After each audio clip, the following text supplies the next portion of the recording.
There we go. Got ourselves a clock. And now we just wait to see, okay, that's cool. That's working. Okay, and we do that, and I think that we're all good. Get all my little windows all set up. All right. Yeah. All right, I think we're all set. And there we are. I want to welcome everyone to the Every Other Sunday show. My name's Uncle Adam. It's gray outside, not too cold, but not too warm, which around here at this time of the year right now seems to be around the mid-30s. We've had snow several days, but then it melts, and then it comes back, and then it melts. Right now, there's not really much snow out there except on people's roofs and stuff like that, but it's all off the ground for the most part, except in places where it's like shadowy and weird. So there's that. Let's see here.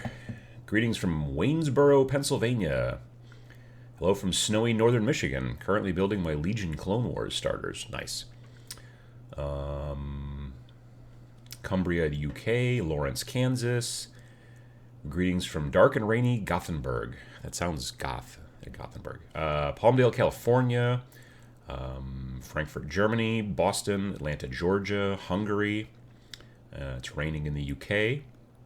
Like in all of the UK, or just in like parts? Good morning from North Dakota, Sparta, Ontario, Knoxville, Tennessee, Belgium, chilly, damp South Ontario. We've got Maidstone, Philadelphia, Pennsylvania, York, Pennsylvania. I think Tyree and Daniel should, I don't know how close those two places are together, but they should get together and play some games. Wales, SoCal, St. Peter, Minnesota. Good morning from Orlando. Hi from Germany. I'm breeding rats for my Skaven army. That's, I think, a good idea. I mean, do you have to play like soft music and like turn the lights down a little bit, or I'm not quite sure how that works. Peoria Heights, Illinois. I was just in Illinois last weekend. Let's see. Midnight in Seoul, 9 degrees C, which is, it's chilly. Yeah, I think so. Sydney, Australia. We've got Friedberg, Germany. We've got cloudy Norway. We've got Whitby, UK, Central Texas, Southern California, Japan, Stuttgart, Newbury Park, California, South Africa. Got a good morning from the Pocket Dimension, where I am sure it is always sunny and 72.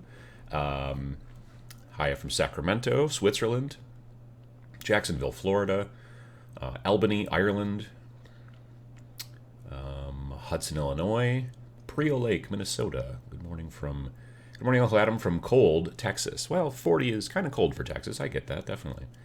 Greetings from Mississippi, Hungary. Ted says, "Hey, Uncle Adam, I'm from upstate New York. It's crazy. I just realized I've been watching your channel for 3 years. That is great. I'm glad to hear it. I hope that you've been enjoying it. Central California. Greetings from Spain, Norman, Oklahoma, Germania,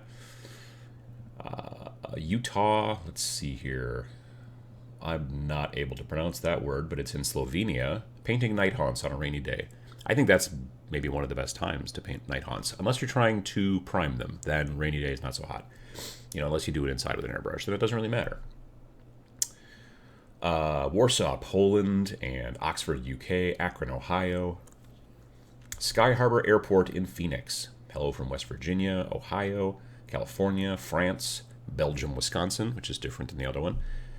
Hi from Belfast, Ireland. Got back from shopping just in time. That's the best time to get back from shopping. Best regards from Warsaw, Louisville, Kentucky, Springfield, Pennsylvania, Rotterdam. Is it Rotterdam? Rotterdam? Probably one of those. Good morning, all. Greetings from New Jersey, Sioux Falls, South Dakota. Got Italy. Autumn is in full swing here. Yeah, we're kind of done with it here. I mean, like, there are still some trees with leaves on them, but there's also more snow than we would usually have in late October, early November. And so I don't know. Maybe we'll get one of those weird bounce back kind of like last throes of fall, potentially even last throes of summer. But according to the weather app that I keep an eye on all the time, because I am an old man, I'm not seeing any 40s or 50s or 60s popping up anytime soon. So We'll see. But afternoon from Finland. Let me see here. Just got a weird message that high CPU usage is detected. Oh, no, it went away. All right, well. I haven't changed anything, so hopefully things are going okay. Greetings from Hungary, Biloxi, Mississippi, with gorgeous coastal weather. Anyone use an ultrasonic toothbrush for cleaning and stripping models? It's awesome. You know, I have a couple that, like there's the super expensive fancy ones that your dentist is always trying to get you to buy. But then there's also the ones you can get like at the grocery store that cost like $6, and they come with like a AAA battery inside and use it for a while, and then eventually but I never throw away a toothbrush. I kind of clean it out after I've decided I'm not going to use it anymore, and then I use it for scrubbing paint off of models. And I have a little jar full of them, and one of them in there is actually an ultrasonic. If I could figure out a way to replace the battery so that it starts working a little bit better, I should give that a try. Normally, I strip my models in an ultrasonic cleaner, so they sit there for a while, and then I take them out and brush them off and everything. And so I don't know if it's doubling up helps more, but that's interesting. Although now I do definitely always use like one of those kind of toothbrushes because it's just for the longest time I was like, so the ultrasonic does what? Like, explain to me somebody. And then I saw something online and it was like, by a dentist, I think. And evidently what it does is it's not that the ultrasonic like shakes the plaque off your teeth. I mean, I guess it does maybe a little bit.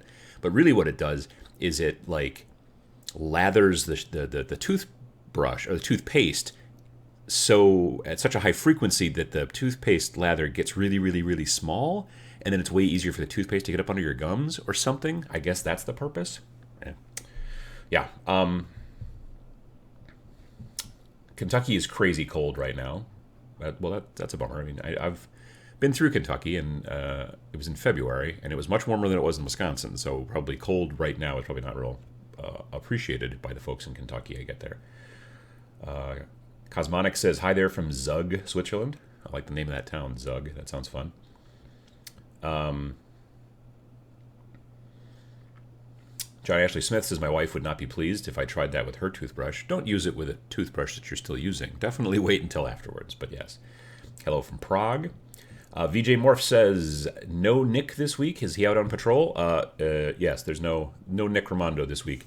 He is... my wife is playing a gig this morning, so they left earlier this morning. So he is out and about. Joshua Vandenberg says, how often do you clean out your ultrasonic solution? So I have 2 ultrasonic cleaners, 2 cheap ones I got on Amazon. I have one that I use for my airbrush, or actually both my airbrushes, because I've got a nicer Iowata airbrush, an Eclipse, and I've got a cheaper one, which is called the Neo. And I use the Neo more for varnish and stuff like that, and the other one I use predominantly for priming and painting. So they both sit in the... It's kind of rare that I clean it out. It's maybe a couple of times a year where I basically just dump the stuff out in there. And the fluid that I have in the ultrasonic cleaner is basically a mixture of distilled water and... I use Iowata's brush cleaner solution. I actually just ordered another 3 bottles on Amazon. And I don't mix it like a specific thing. Like, I go in there, I look, and I'm like, well, let's see. Last time I added water, so this time I add some more, cleaner, and then, it evaporates a bit and stuff like that. And you come back in and go, well, this time I'm going to add water because last time I added cleaner. And it just kind of, maybe it's 1-to-1, but probably not. As far as the one that the ultrasonic cleaner I use for stripping models, that I try to clean out more frequently. Like if I strip some models, then I take the stuff and I dump it out. And I'm using predominantly LA's Totally Awesome, which is actually surprisingly wicked cheap. So I don't keep it for very long. I don't try to because it's like $1 for 32 ounces. At the dollar store, so it's fine. I can get rid of it and then get more. But yeah, from what I've been told, if you keep it for too long, the LA's Totally Awesome, it will turn into a gel, which is bad. So you don't want that. So yeah, just watch that. Jamstrap TV says, "Hey man, first time catching you live. Well, we're glad to have you here." VJ Morph, acknowledging my dental knowledge. It's just a piece of trivia that I picked up recently because I was always like, well, is that really doing anything?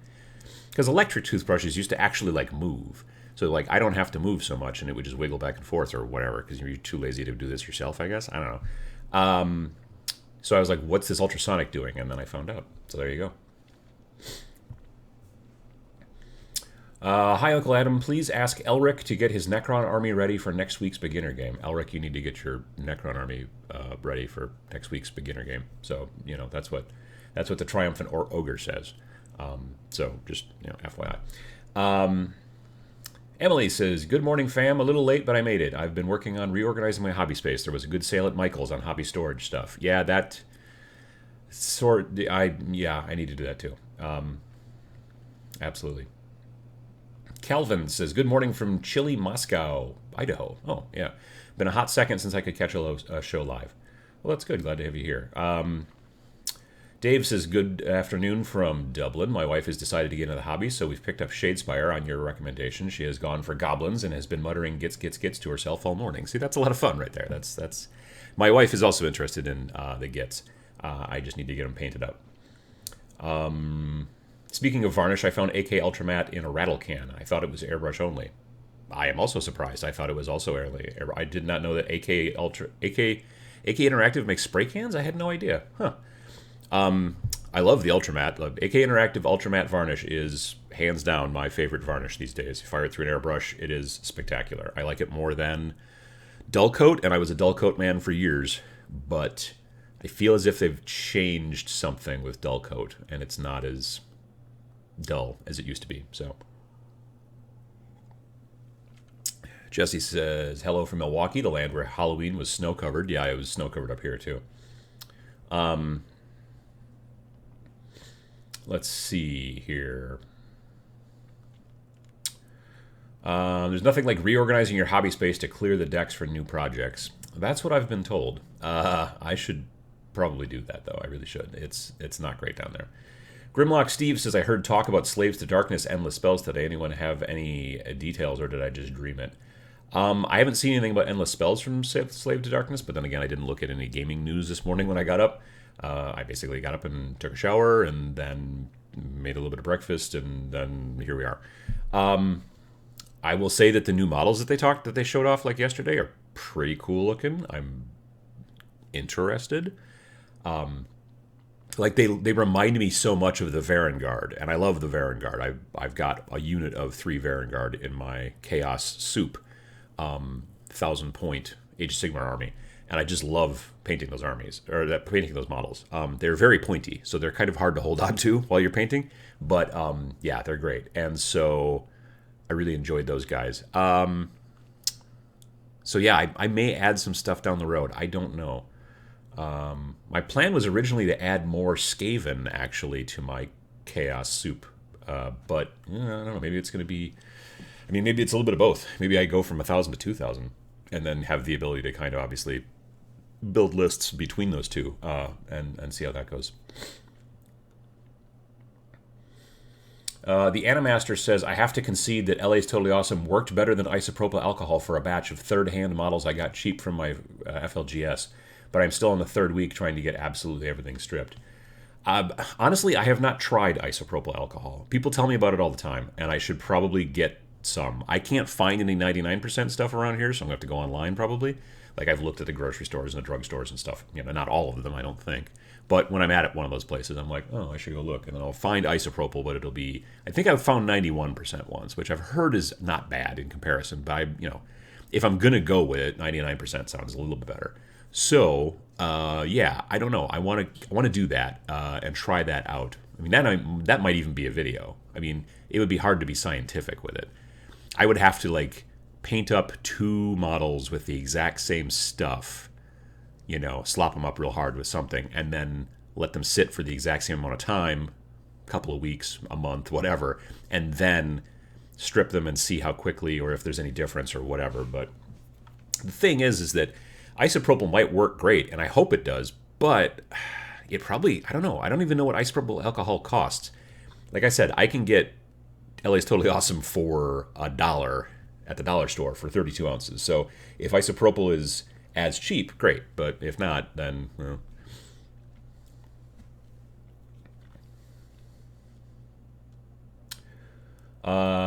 David says, I submitted an idea for the I Am Game 4 app. Did not get a response. Is that normal? No, generally. I'll have to check the email later on. Me and Matt from Game 4, we were actually at a convention yesterday, so it depends on when you submitted it. But I will double check and see when what that. Yeah, I'll double check on that. Yeah, we were actually. I got my cool Game 4 hoodie. But yeah, we were at a convention yesterday in Madison, Wisconsin, which I'll talk about a little bit later. 01 Horns fan says, what did Adam say is an alternative to Dullcoat? Vallejo something? I missed it. I like to use, it's a company called AK Interactive, like an AK-47, AK Interactive, and they make something called Ultramatte Varnish, which is my favorite. It is hard to find, kind of. I've had the best luck, actually, honestly, generally finding it on eBay. I don't know why, but yeah. Let's see here. Devin says, are the Warcry Underworlds warbands any good in a Chaos Soup army? I've never played Age of Sigmar, but now I have 4 Warcry and 3 Chaos Underworld warbands. I'm wondering if I have a real start of an army. That I don't know. I've used some of my whatever the Chaos guys were that came in the base original Shadespire. I've used them in my Chaos army before, and they're fine. They're just basically a unit, you know. But I haven't used them in a while, so I don't know if they're probably not all equal as far as like how effective they might be, and it depends on the synergy with your army and all that kind of stuff. But it's cool that you can take them and put them into your Age of Sigmar armies. I think that's really cool. Let me see here. If anyone would like to see pics of the Halloween mini swap, become an irregular and join the Discord, says VJ Morph. So yeah, the folks, the Uncle Adam's Irregulars, which are the $4 a month Patreon folks. Number one, they all have access to the Uncle Adam's Irregulars Discord channel. So there's a lot of chatter going on in there. And VJ and some others, they all got to work together and did a miniature swap for Halloween. So all the people got into the miniature swap and said, here's all the people who are going to be in it, and then the names kind of all got randomized, and then, you know, you're painting a thing for them, and this person's painting a thing for you, and whatnot, and then you ship them back and forth, and it's very cool. So yeah, VJ's saying that if you're interested, you become an irregular, and you can check that stuff out. People talking about 91 versus 99 isopropyl alcohol. Devin Jones says that alcohol is hydrophilic, so going past 99 is super hard because it will pull water in from the air. That sounds like science talk, and I appreciate it. Esther says that 1 pint of 99% isopropyl alcohol cost me $2.50, although I don't know if that's dollars. I just guessed. Maybe it's not. Could be Australian dollars. Could be Canadian dollars. Could be pounds. But yeah, so, you know, I should try it out because I said, like I said, I haven't, but... Joshua Vandenberg says AK Interactive was on Amazon. See, when I look, I can't usually find it there. But if they finally got some on, if someone's finally got some on Amazon, great, because it's AK Interactive's Ultra Matte Varnish. I think is spectacular. You need to shoot it. Well, you can brush it on too. Actually, you don't have to shoot it through an airbrush. I do because I like the way it looks, and I think it works a little better. But you can technically brush it on as well, from what I've been told. Let's see. David says that my idea is that the convention finder should also show you players of your game, so others going to would be nice for casual gamers, if this makes sense. So far with the convention finder in Game 4, there's no like listing of the games that are going to be played at the convention. There's just a straight up like, here's the name of the convention, here's the location, address, here's the date, and here's a link to the website. I think that maybe they can put in a description too, if I remember correctly. It's been since the beginning of the year since we launched it, and I don't remember now. But we did build a seed list originally. We had talked about down the road if conventions are interested in going that direction and having like putting in their events and all that kind of stuff. That would be nice, because then if you live in an area and you're like, boy, I sure would like to play some Keyforge today, and then you see, oh, there's Keyforge going on. Oh, it's going on at this convention. That'd be great. But it then depends, unfortunately, on the convention being interested in putting all of their events into Game 4 as well, whereas they're generally at least local small conventions, I'm not going to lie, are frequently hard pressed to put their events on their own website. So yeah, that's kind of the issue. We were at a convention yesterday, which is a great convention, and it's got 6,000 some people, and the online registration was still. So yeah, I don't know. That's a good question though. I'll take a look and talk to Matt about it a little bit, and we'll try to find that email. But yeah, generally we're pretty good about catching up on that stuff. Oh dear, I scrolled. Don't use acetone. Yeah, don't ever strip paint with acetone. I mean, unless, and even then, it's just super dangerous. So I wouldn't do that.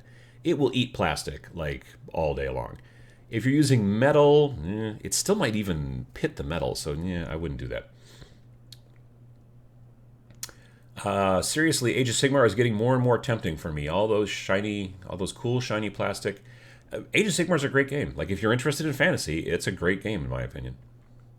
I went to my local GW store to play Titanicus with a friend. We failed through the rules, but had a good time. Much better than Battletech, in my opinion. Also got a chance to see the Ossiarch. Looks fantastic.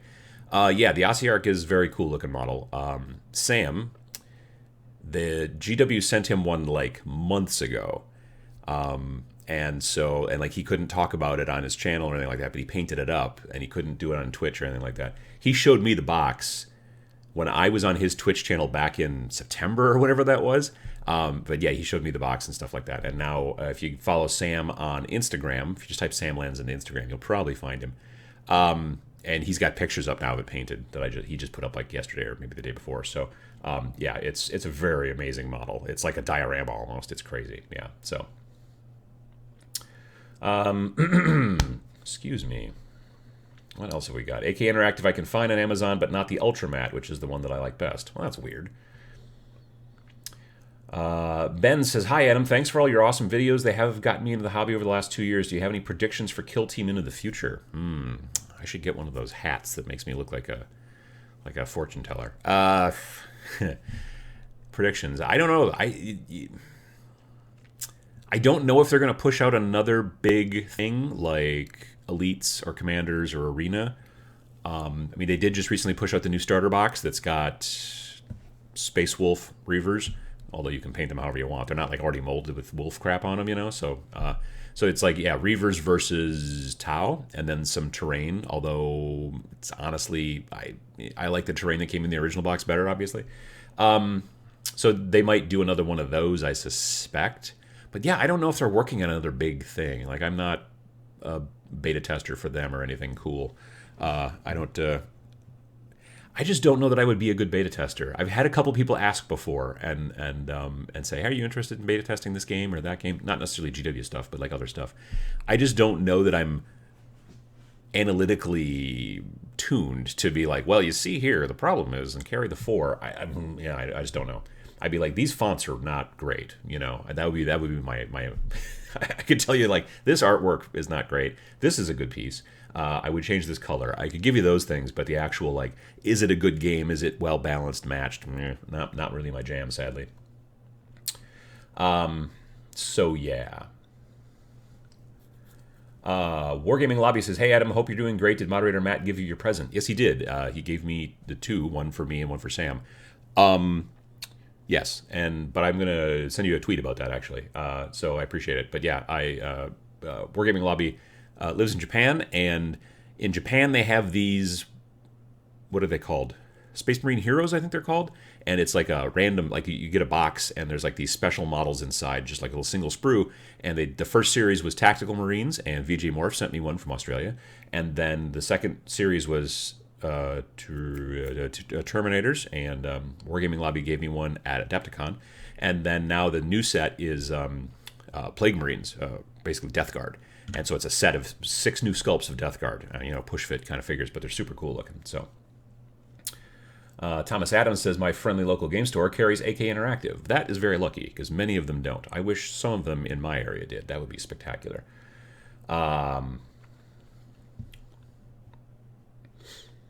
Let's see here.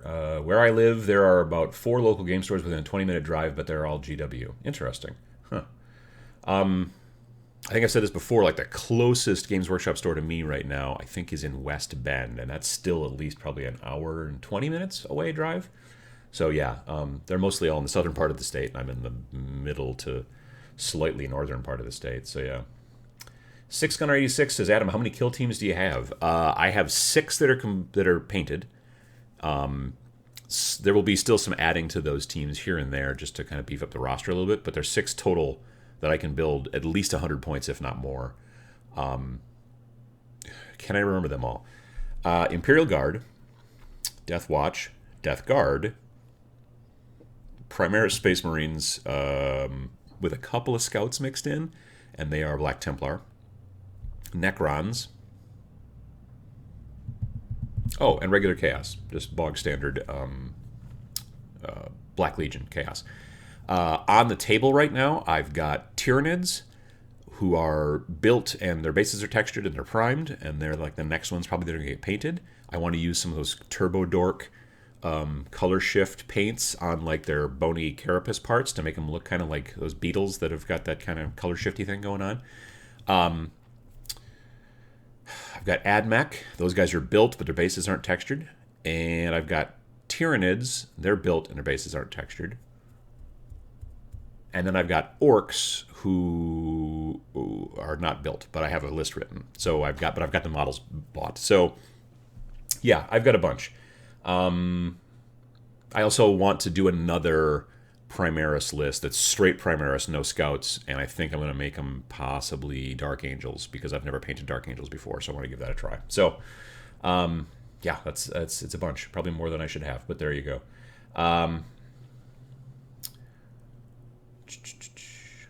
Let me see here. Kill Team Inquisition, that was supposed to be released. Yeah, I know. I do really hope, yeah. I did talk a little bit about Kill Team Inquisition in my thing at the beginning of the year, talking about what I thought was coming, from GW, and I do hope that something like that comes out, like maybe, I don't know, end of the year would be great. I mean, Sisters are coming out like the next month or so, right? So that'd be great, but I don't know, we will see. Chris Baum asked, did you play Blackstone Fortress units in Kill Team? I've got... Pontius Vor is built, textured, and primed. The Ratlings are built, textured, and primed.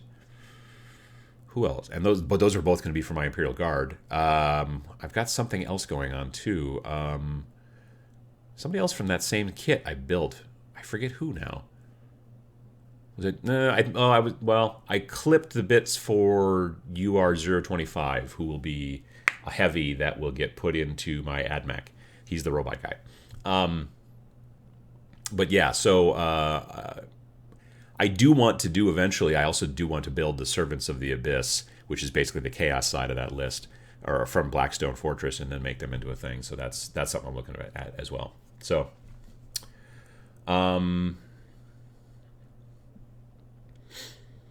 Zap says that we had a great Kill Team event at SoCal Open last weekend. Oh, that's great. Excellent.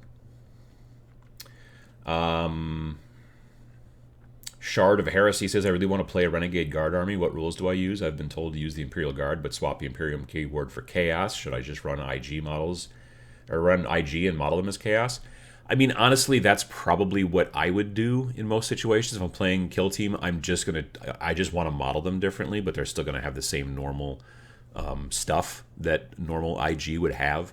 Like if you and your friend wanted to get fancy and start tweaking things, like you could be like, okay, cool, they're basically IG. You just change the keyword to Chaos. But maybe you can add like one boss guy in there or something like that. Or you give them some sort of skill that you steal from some other Chaos list or whatever. Veterans of the Long War? Probably not. But something. You might be able to find something cool. Give them an icon maybe. I don't know.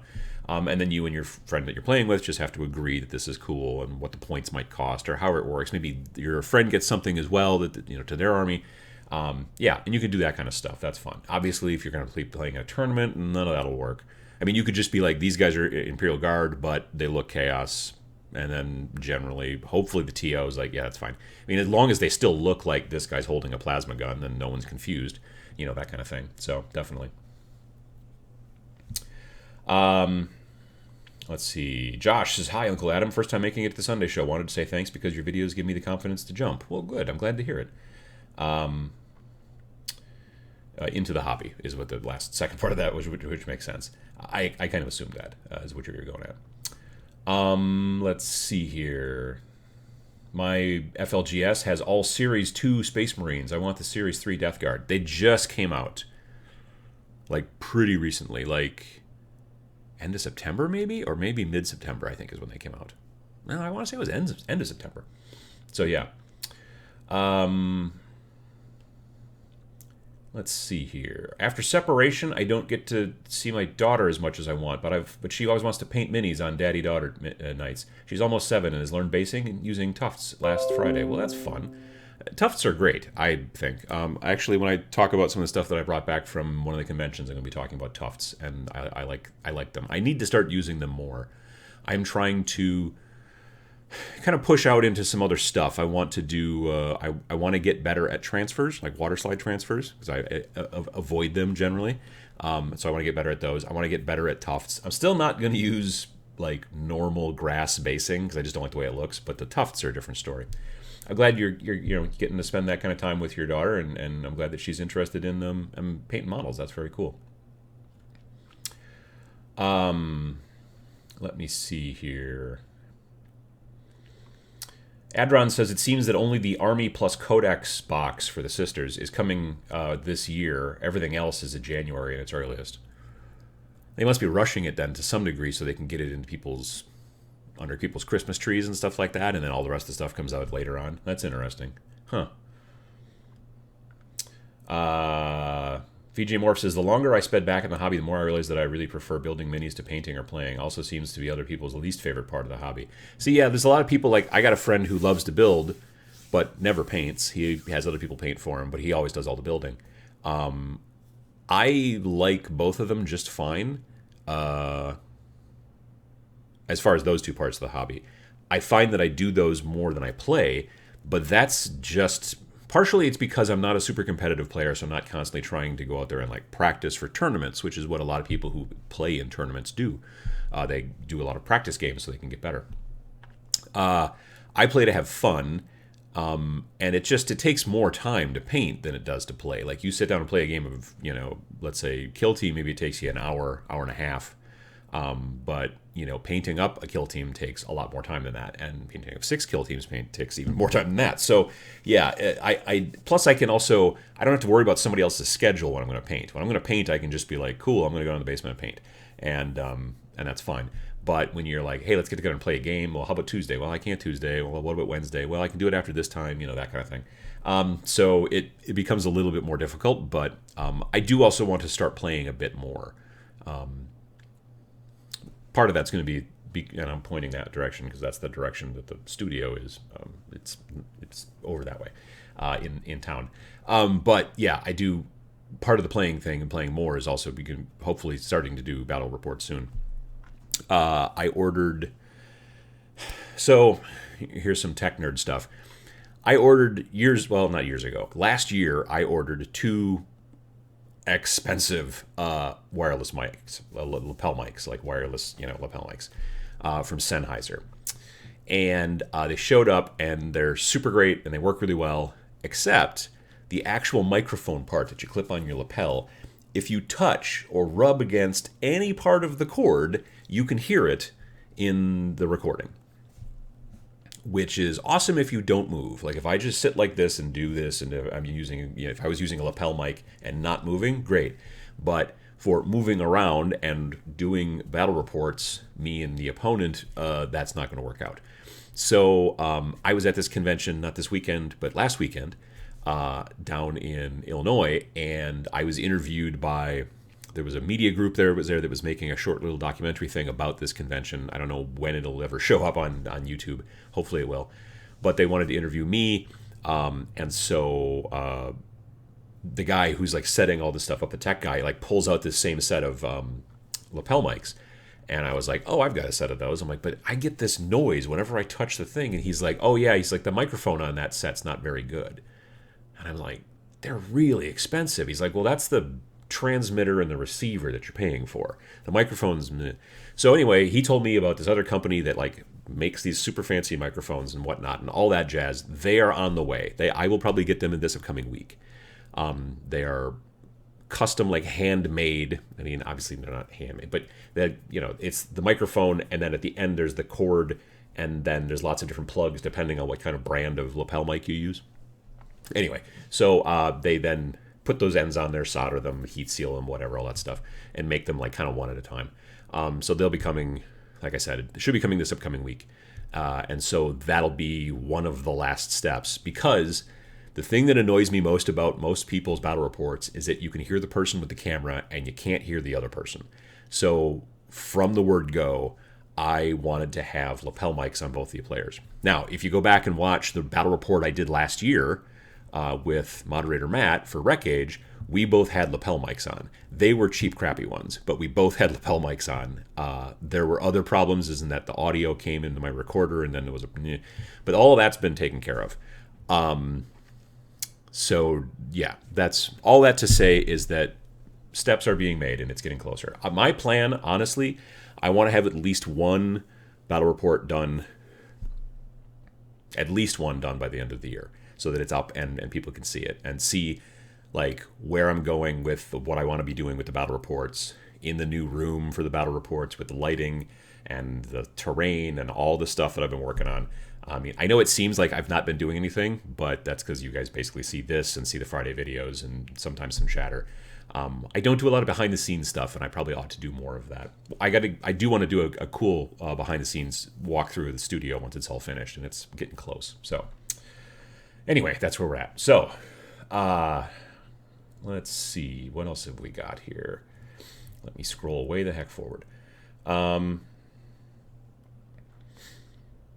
Will you make a video painting the WizKids Star Spawn of Cthulhu? Picked one up at the Spiel 2019 in Essen, and I don't know how to do the water effect. I own one of those. I picked one up actually at my local shop. I don't know, a month back or so. Maybe not quite even a month back. So it's the Star Spawn of Cthulhu. So it's like he's like a smaller Cthulhu, but he's coming up out of the water, and it's made by WizKids, the guys that do the pre-painted, or not pre-painted, but the pre-primed models, and you paint them yourself. So, but there's like clear plastic, and that's the water that he's splashing up out of, and then he comes up out of it. Now, if you look, he's hollow on the inside. So what I'm planning on doing is masking off all of the water using like poster putty, and then airbrushing his body and doing all the stuff and painting the stuff the way I want to paint it. And then one of the last steps, and this is my suggestion for you, don't paint the water, but turn him over, use the same base color that's used for his body, and paint the inside. Because if you look at that model, and I wish I could show you a picture of him, but if you look at that model, it looks like he's invisible until he breaks the water, because the water stuff is transparent. So my thought is, if you spray that Cthulhu color on the inside, it will still look like he's coming out of the water, but the water that's coming off of him will stay transparent. So the stuff you see through the sides of him will be transparent, but it will look like his body is still coming out of the water. So try that. And you don't have to airbrush it. You could use, a normal brush or whatever, but paint the inside, if you can, with the same base body color that you painted the outside of the Cthulhu guy, and then I think it will work better. That's what I'm planning on doing, so absolutely. VJ Morph says, I've picked up the Duo Smart Mic Plus Kickstarter. I've not heard of that. This is, I ordered two, I got them on Amazon. I got their two Sennheiser, I can't think of the actual name. They end in MKE Pro. They were about $900 a piece. So they're expensive mics. But the great thing about them is that the receiver is really tiny. It's just an XLR plug that goes into whatever you're recording, and then it just looks like a big thumb drive sticking out of it. And instead of having because normally lapel mics have got like a pack that you keep on your belt, and then there's a wire that goes to the mic. And then there's another pack someplace else that then has a cord that runs into the camera or the whatever recording thing. The nice thing about this is that there is no second pack. There's just this thing that plugs into the XLR, and then it's just this one thing, and it's all digital, and it's super easy to set up and great. But as it turns out, you pay that much money for a microphone set, and the actual microphone sort of actually sucks, which I'm not super happy about. So these new ones will be coming soon. Just the cord and the mic part, and which will plug into the receiver and then, or the transceiver, whatever. It'll be great. Yeah. Frederick says, with Marvel Crisis Protocol releasing, I tried it and I had fun. I'm wondering what Adam thinks about being spread too thin. There are a lot of good, cool games to try. I mean, it's totally real. That's a definite thing. Like, if spreading yourself thin, so there are folks out there who believe that you should only ever play one game and just only focus on one game. And if that's what they want to do, that's fine. The problem is that some of the folks that I know who espouse that idea are very vocal about it, and they think that everybody else should do that too. Generally, they also think it should be the game that they like to play, because they get annoyed when they're like, hey, do you want to play this game? And then this person's like, no, I'm playing this thing over here. And then they're like, why doesn't everybody just play this one game that I like? And it's because people like different things, as it turns out. So, yeah, it's one of those things where I don't mind. If I was very competitive, then I would probably want to focus on a single game, because I want to do the best strategy junk and whatnot and all that stuff. Camera just dropped off for a sec. I would want to do all the best strategy stuff and learn and practice and get really good at it so I could go to tournaments and whatever. And if that was the case, it would probably be Age of Sigmar or 40K, because that's like the two biggest games out there, and that's great. But I like to be able to play this game and then play that game. And some people will say, yeah, but then how do you keep the rules straight? And I go, well, you don't. I'm not trying to play a tournament.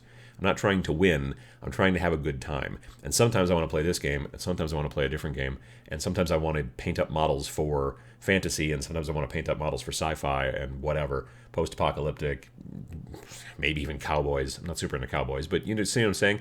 So in that situation, you can spread yourself too thin if you buy into every last game out there, certainly, but I think you have to know yourself and the people you play with. Like sometimes, like there's a couple of games that I'm interested in that I know I'm only going to play with a couple of different people, and it's not something I can play with everybody. But then there's other games that, like I can play with a much wider group because I know more people have it or more people are interested in it. I mean, it's very different. Our type of gaming is very different than board gaming. If I was interested in a board game, all I have to do is get my board game friends together. I open up the box, we set it all up, we try it out. Some of them are like, yeah, that's cool. Some of them are like, meh, whatever. But it's fine and it's easy to do. If I decide, hey, I'm really into Zone Raiders, like I've got a good friend that I would love to play some Zone Raiders with, but he lives in California. Like there's nobody around here that plays it. So I know that if I'm going to start teaching people about it, I'm going to have to build at least 2 war bands and then the terrain and then go, cool, let's get together and play and I'll show you how to do it. And maybe they get interested and maybe they don't. Maybe we play it once or twice and they just never really get interested, but they just use my models. We still have a good time. I enjoy building and painting anyway, so why not? But yeah, board gaming is easier. I think because of that, I open the box. Anybody who wants to run the game just brings the box. RPGs are kind of the same way. Collectible card games, generally you need your own deck, and I need my own deck, but I know there are plenty of people out there who like to play with these, I think they're called cubes, where it's just like one person just has a whole ton of cards and they just draft from a giant pile of cards and then they sit together and play. So it's like one person brought all the cards. It's not like but it's more of a draft thing. So it's, a little bit more spur of the moment. You're not, tweaking and dialing in your deck that you're going to bring, or your net list deck or whatever. It's just like, hey, let's just sit down with a bunch of cards and we're all just going to get what we get and draft and then go from there. And that's cool too. Yeah, definitely. Bill says $900. Holy shnikes! How'd you get that past your wife? Well, it's not. I mean, it's not. It's owned by Tabletop Minions owns the microphones. It's like, yeah. So when I buy equipment, cameras and stuff like that, I'm buying it with the money that the Tabletop Minions that's what the advertising revenue on YouTube, that's what the Patreon folks, like that's the stuff that money goes to. That money doesn't come to me specifically. It goes to buying equipment. So, or traveling to conventions and things like that. That's how I pay for that stuff, is because the money comes in from YouTube advertising stuff, Patreon support, which I appreciate immensely, and also the t-shirt stuff. By the way, t-shirt stuff. So if you did want to buy a t-shirt, bit.ly/merchbunker. New design that just came out is the I Want to Pachow. It's like the X-Files kind of like sign that Mulder always had behind his desk. It's not only a t-shirt, which I look amazingly stylish in there, searching the skies for Pachows, but it also is available in poster, 2 sizes, 18 by 24 and 24 by 36. But then there's also the punk rock shirt, which I've done, and a bunch of other ones, and you can find them at this place here, bit.ly/merchbunker, which is, I think, also in the description. Pretty sure it should be downstairs in the description. I'll have to double check, but I think it's supposed to be. Yeah, so anyway, that's how I'm able to buy lights and rent my little studio above the coffee shop and all that kind of stuff, is because of the... I mean, Tabletop Minions is a very small business at this point. I mean, I'm just the one guy. Sam always, in the videos that he comes and does the channel, comes and does on the channel, he always at the end of the video, and ever since we started, he's always like, hey, I want to thank all the people here at Tabletop Minions and blah, blah, blah. I want to thank the team at Tabletop Minions. And the first time he did it, I'm like sitting there behind the camera, and I'm like, what the hell, who's he talking about? And so that's always been the case. He's always had this thing where he's like, well, then it makes it seem like you're like a bigger organization because there's not just you. And I'm like, but it's just me. That's all there is. So, yeah, but it's just me. Obviously my wife is, she understands that this is a side business. And so that's why I'm gone on to shows and things like that frequently, or I'm editing, or I'm painting and stuff like that. But she has hobbies as well. So yeah, it's a side job, basically. It's a second job that I've had now for at least 7 years, coming up in March. So that's fun. Anyway, the Animaster says, I want to get into Kingdom Death Monster, sweet models, but they're resin, waiting for plastic. Are they planning on doing plastic? I didn't know that they were. I hadn't heard that. That's interesting. They are amazing looking models. Yeah, absolutely.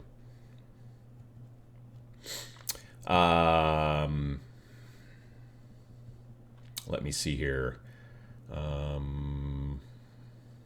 Kelly says, I got my I Want to Pachow t-shirt this week. Excellent. That's pretty cool. Emily says, there is a team. There's Nick, and there's Sam, and your wife, and the cats. Well, the cats don't help particularly. Right now, they're all slacking and sleeping someplace, which is fine, because that means that Diesel is not drumming on the recycling bin. So, we don't have that extra music, which is great. My wife is very helpful, and Sam, when he comes on and we do videos together, is also great. I would like to get some more folks once in a while onto the channel, I think. Like Sam and I did that talk about brushes. Me and Vince Venturella talked about, because he's been thinking about coming up. He travels a bunch for business too. Like, if you ever watched his Wednesday, Warhammer Wednesday shows, Warhammer Weekly, whatever. Frequently he's like in a hotel and who knows where, because he travels a lot for work. So he was up here actually back in, oh gosh, when the heck was it? Mid-year, I think he was up here. He and Sam were painting, working on this giant Warlord Titan, I think, for Nova, for the Nova Open. It was part of the big charity raffle, and they were a couple people out of a group of people who painted this whole thing, and they did a stream on Sam's channel while he was here and all that kind of stuff. It was great. Anyway, so I really want to get Vince, next time he's in the area, to come into the studio, and I want to do a talk about something with me and Vince. I think that'd be a hoot. So, yeah, and I want to kind of do a little bit more of that, so definitely.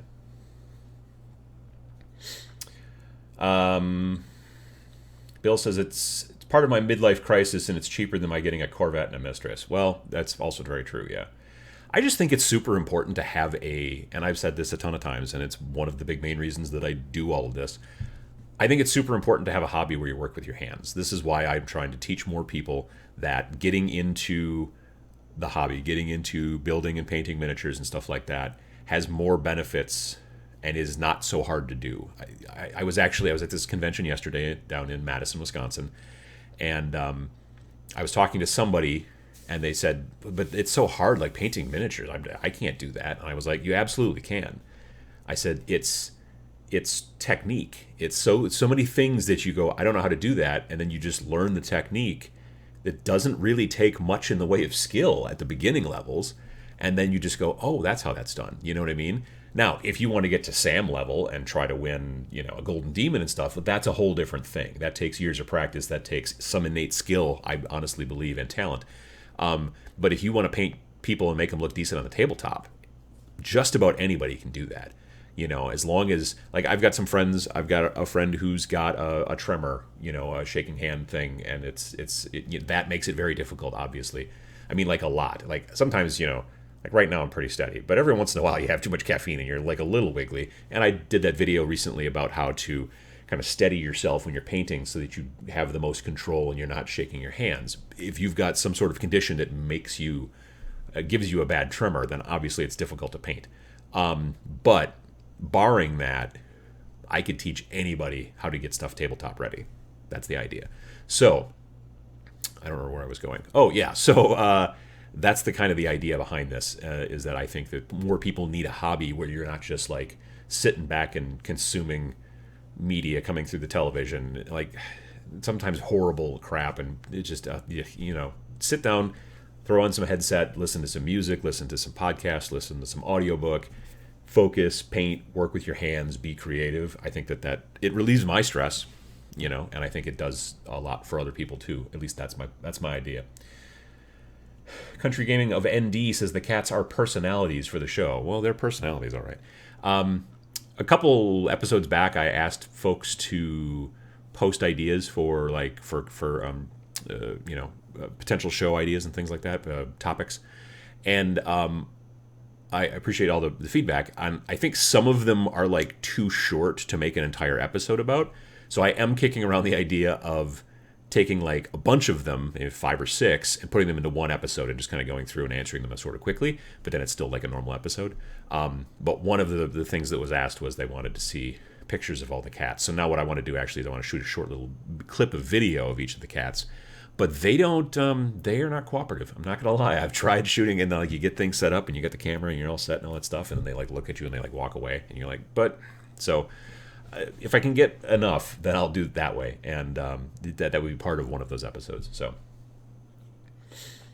Corey asks, "What's your take on Dust 1947 and their premium painted miniatures?" Dust 1947, like I've always enjoyed the idea of the Dust game. The artwork is spectacular. I think the models are great. I own a bunch of Dust back when it was run by Fantasy Flight Games, and it was known as Dust Tactics. And then they made and Dust Tactics was almost like a board game. You played it like on a big grid board game, but with not huge, but normal size miniatures, maybe 32-ish millimeter. They're not 28, but maybe a touch more heroic. And it was a great game. The miniatures, the base way that the game comes is that the miniatures are pre-primed. So if they're like, allies, they're a dark green. If they're Axis, they're a gray. If they're Soviets or whatever, then they're more of a rusty red. And then the idea is that you can just use them that way, but if you want to paint them, they're already pre-primed and even kind of pre-base coated, so you can just go and do the details and put some weathering on there and boom, you're done. And that was great. So, but they did also have you could pay a bunch of money for them to do painted ones, which honestly were easily at Star Wars X-Wing level, maybe a touch higher, but they were considerably more expensive. It generally tripled the cost, if I remember correctly. So if this was a $50 box, normally you were looking at a $150 box, but it was pre-painted. Also, relatively limited supply because they obviously can't make a zillion of them, so there was that too, but it's cool. I was not interested in the game specifically, I didn't like the big grid game. And then they came out with a game called Dust Warfare, which was written by Andy Chambers, who is an old school GW writer and is an amazing guy. Just amazing writer, amazing rules crafter. And then it was also Mac Martin, who was one of the initial guys who worked on Malifaux and a bunch of other games like that. And they made this amazing rule set called Dust Warfare, which I loved. I absolutely loved that rule set. And then it didn't make enough money for Fantasy Flight, and then it was a whole thing, and then blah blah blah. Now the guy who started it all, Paulo Parente, he owns the company, and it's called Dust 1947 is the new game. And again, you can play it in the more grid sort of situation where it's a little bit more board gamey. But you can also, there are rules, I guess, for playing more of a miniature style game where you're using tape measures and there's no grid and all that stuff. And now they've added in like all kinds of extra units and groups, and like there's Japanese and there's Cthulhu people and all kinds of crazy stuff, aliens. But I haven't really kept up with it. I know some people who play it, not around here, but I know some folks who play it. But it's a very interesting system, and I mean, as far as like the overall like story and how it works and all that kind of stuff. I remember reading through, there was a free PDF download, and I read through the more miniature based rules for 1947. This is probably 2 years ago, and it did not, in my mind, reading through it, it did not quite match up to what Dust Warfare had been, so I was kind of not interested at the time. But I would love to sit down and play a demo of the miniature game. Again, the game where you play it on like a square grid, that to me is more board gamey, and I wasn't super interested in it. But the more regular kind of playing, that I dig that.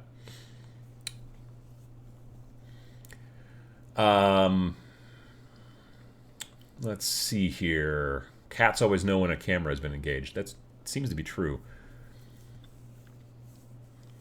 Let's see here. Brimstone. People talking about Shadows of Brimstone. One of the main guys who runs Adepticon, his name is Matthias. He's a very nice guy. And man, is he into Brimstone. He's been painting those models and doing stuff. He's just, he and I actually bumped into each other. Well, we bumped into each other at this convention in Illinois last week.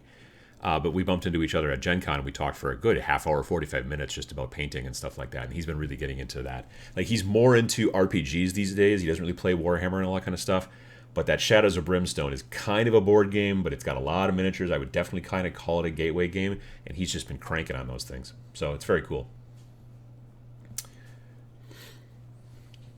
Danny Thompson has been watching your channel now for about a month and really has inspired me to dust off my brushes and start where I left off about 5 years ago. So thank you very much. Keep it up, mate. Double thumbs up. Absolutely. Yeah, no, I'm glad it works. I'm glad it helps. JP Got Rocket says Japanese Cthulhu people. No, there's Japanese forces and also Cthulhu forces. There was an implied comma there, but I did not make it as clear as I would have liked. There's a Japanese model, like a big mech that they've been showing off like the last 2 years at Gen Con in that booth that is still not out in production yet. But man, I can't wait till it comes out. Like, I'm going to buy it and paint it just because it's so awesome. Like, I don't play that game, but it's like this big, huge, like, it's large. It's got to be 6 inches tall, I feel. And it's got a gun that is like holding down real low, almost like you'd hold like a chain gun, or whatever. But it's a big rectangular blocky thing. And it is easily a little bit longer than that robot thing is tall, and it's just the pose and everything about it is gorgeous. It's super cool. So I asked them again at Gen Con, I'm like, so when is that coming out? And they're like, well, soonish. I'm like, okay, great. So when it does come out, I'm going to get one. What else here? JP Got Rocket says that Andy Chambers' best rule set ever was Starship Troopers.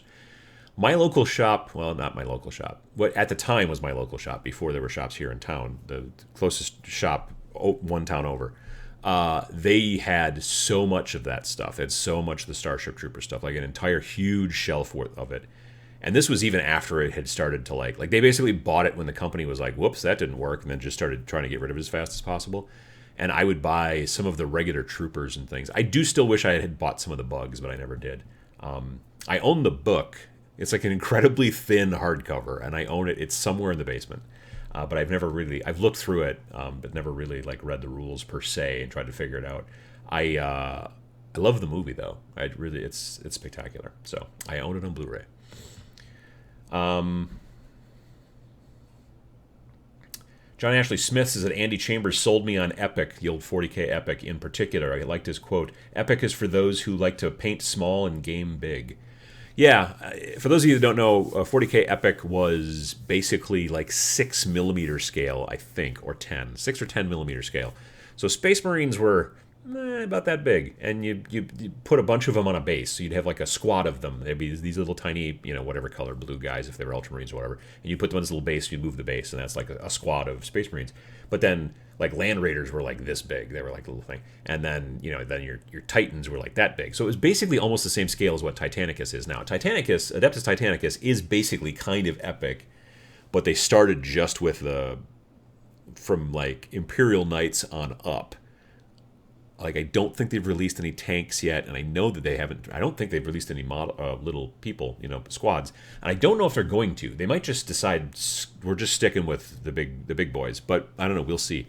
I got a friend who has been painting Titanicus and doing really well with it. Really, really good stuff. To the point where, like, when he puts it up on Facebook, he puts it up on Instagram, and you use that tag. I think it's called #PaintingWarhammer, and then the people at Warhammer like look at that hashtag. And then if they like what you did, then they send you a message in your Instagram and say, hey, that's really amazing. Can we put it up on the website? Blah, blah, blah. Reply yes. And then when you go look at that thing on the website, on the store and say whatever it is, down at the bottom kind of, they usually have like a bunch of pictures of people, what they've painted, and then your picture would be in there. He's had that with his Titanicus models, I think 3 times now. So yeah, he's doing really good work.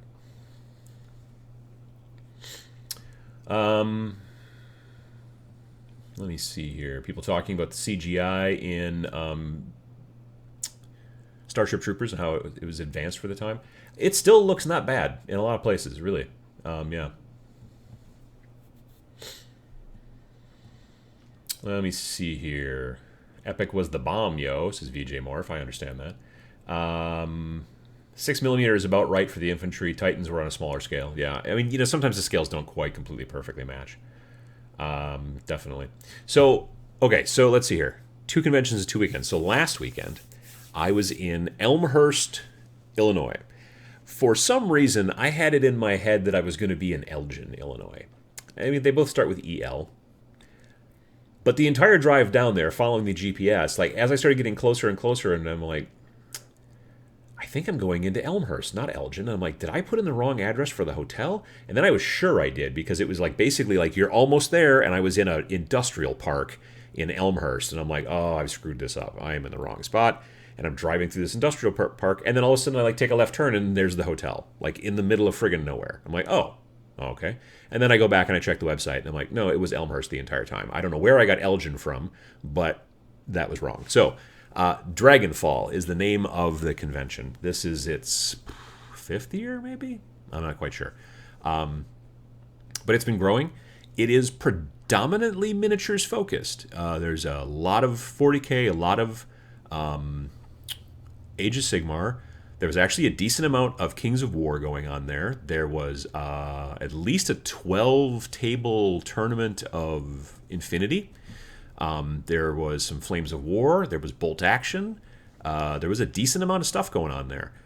It's also it's for charity, so they run a big, what do you call it, like a raffle for Child's Play. The person who runs all that raffle stuff is our very own moderator, Matt. So Matt reached out over the last year to tons and tons and tons and tons of different companies and got all kinds of product.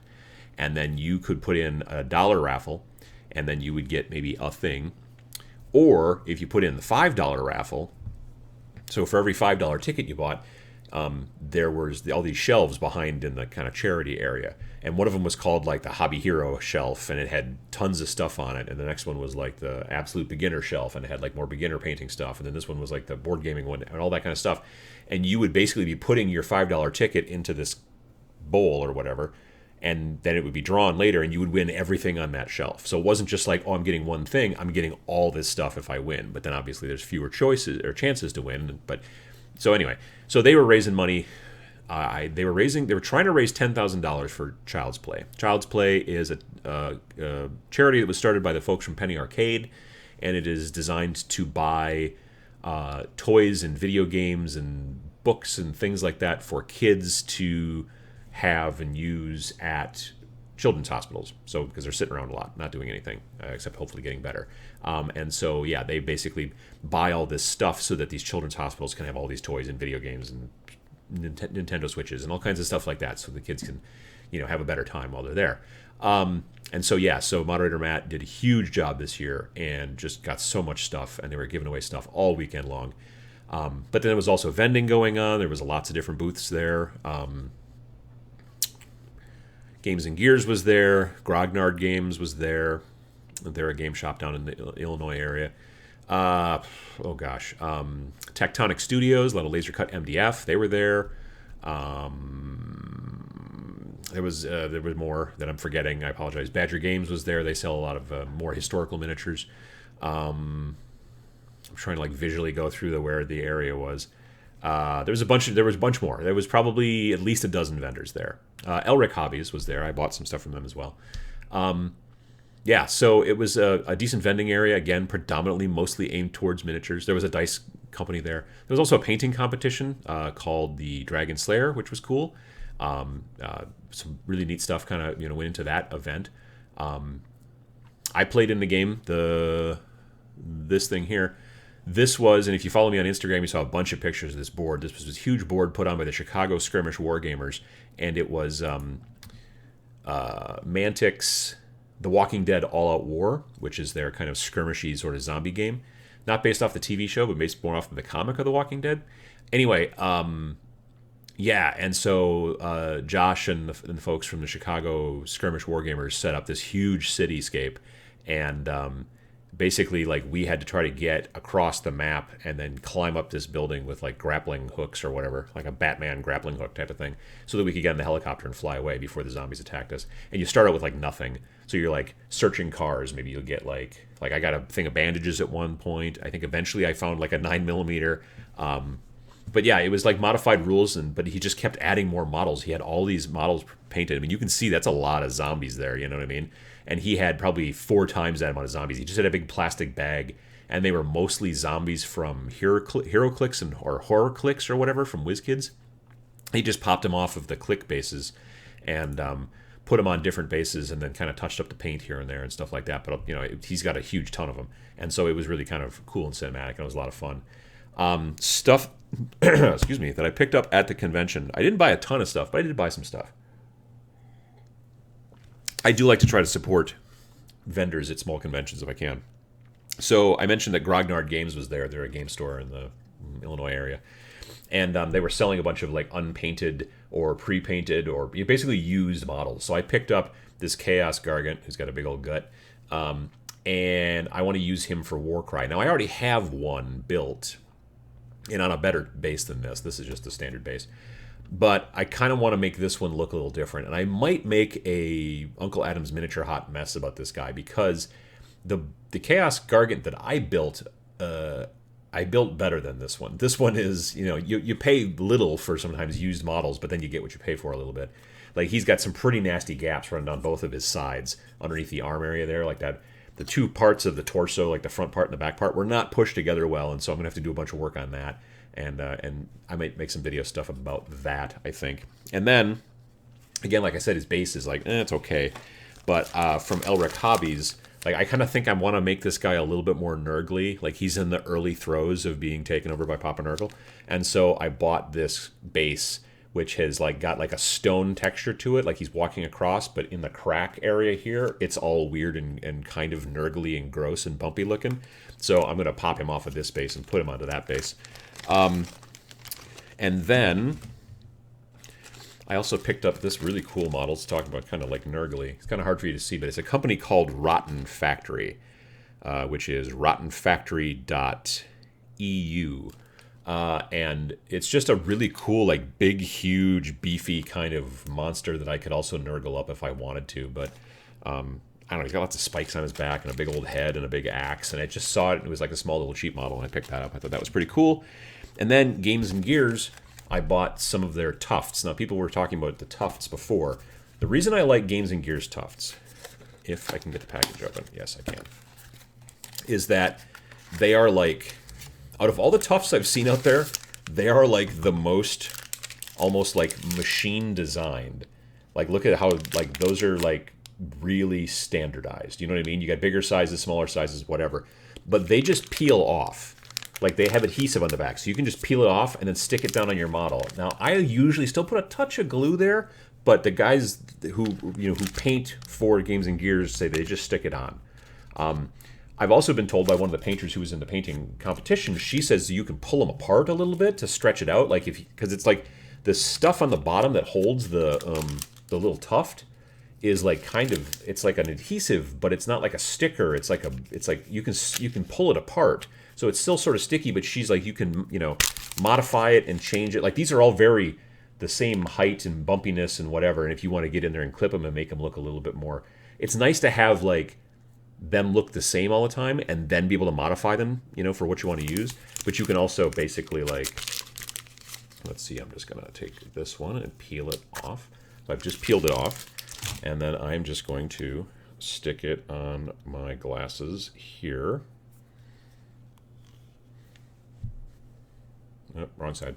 So now I have a tuft on my glasses. Like that's it. Like that's, it's real simple, and hopefully I can get that off later. But for right now, if I wanted to waste a bunch of them, I'd just make the top of my glasses just like a little field. I could do that. But yeah, so the Games and Gears ones are really nice, and I picked up a couple different. These are more like what color is this? Battlefield Desert Storm, and I picked up also like a burnt kind of color. They also have a bright green, but I didn't get any of those because I couldn't think of what I would use the bright green ones for. I'm gonna completely go to lunch and forget about this damn tuft on my head. So there's that. So that's some of the cool stuff that I picked up when I was at Dragonfall. Elmhurst, it's Illinois. It's always in the late October time period. There was also a big LAN party that was going on there too. There were 200 computers like on one end of the far part of the big ballroom area, and they were playing, I don't know, Counter-Strike and a bunch of stuff and whatever. And so yeah, that was kind of cool too to see that stuff going on. But yeah, it was great. It was, like I said, it's predominantly miniatures. There was also Star Wars Legion. I don't know if there was X-Wing. I think there was X-Wing too at some point. But yeah, it's a great convention. But there's also some people that were starting to play some board games over in one area. There was a couple of sessions, it looked like, of RPG stuff. There were even classes downstairs. There was painting classes downstairs in the basement, now that I remember. So yeah, it's got a lot of stuff going on. And it's a smaller convention. Like this year it was probably about 600 people, but it's not bad.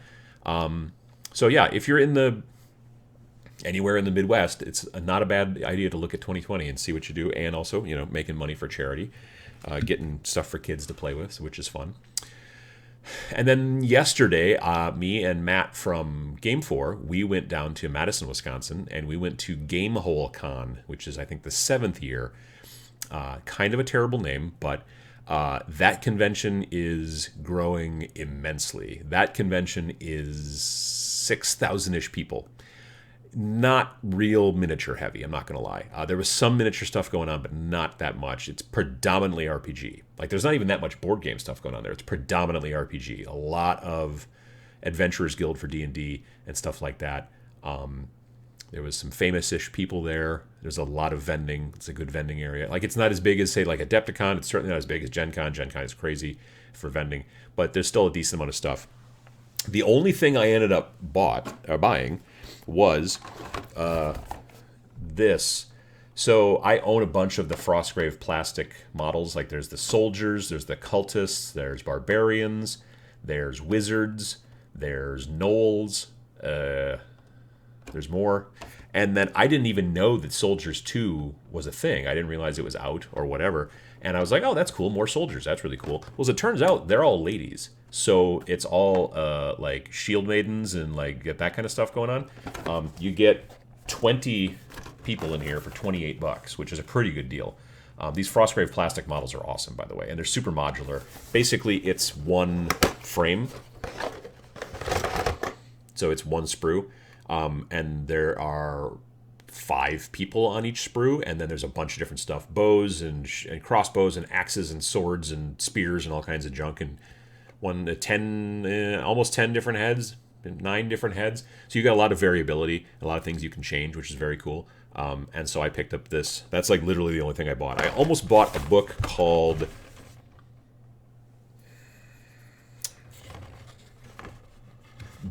what the heck is it? It's not Blood and Plunder. It's not Thud and...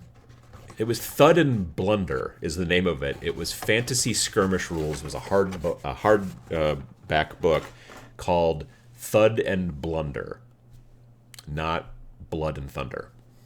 And so I was like, well, that's an interesting name. Like when I first saw it, I'm like, did I misread that? No, I did not. Yeah, but it was cool. So it was a great. I just looked through it and I was like, I almost pulled the trigger, but I did have that sort of thought about being, spread thin. I do kind of like to collect rule sets sometimes just to get different ideas and be like, and just read through them. But I didn't pull the trigger. I should have probably now that I come to think of it and I'm back home. But yeah, as it turned out, I just bought these ladies, which now I can't get this. Oh, there we go. I couldn't get the sprue back in the box, but now I can. So yeah, this stuff for Frostgrave, but you can use them for any kind of fantasy game or historical potentially, I suppose, like if you wanted to play Saga or whatever. But yeah, it's just really cool models. I own a bunch of them, and they make great stuff for fantasy. So that's what I picked up. Custom glasses, yeah, it's up there. Let's see here.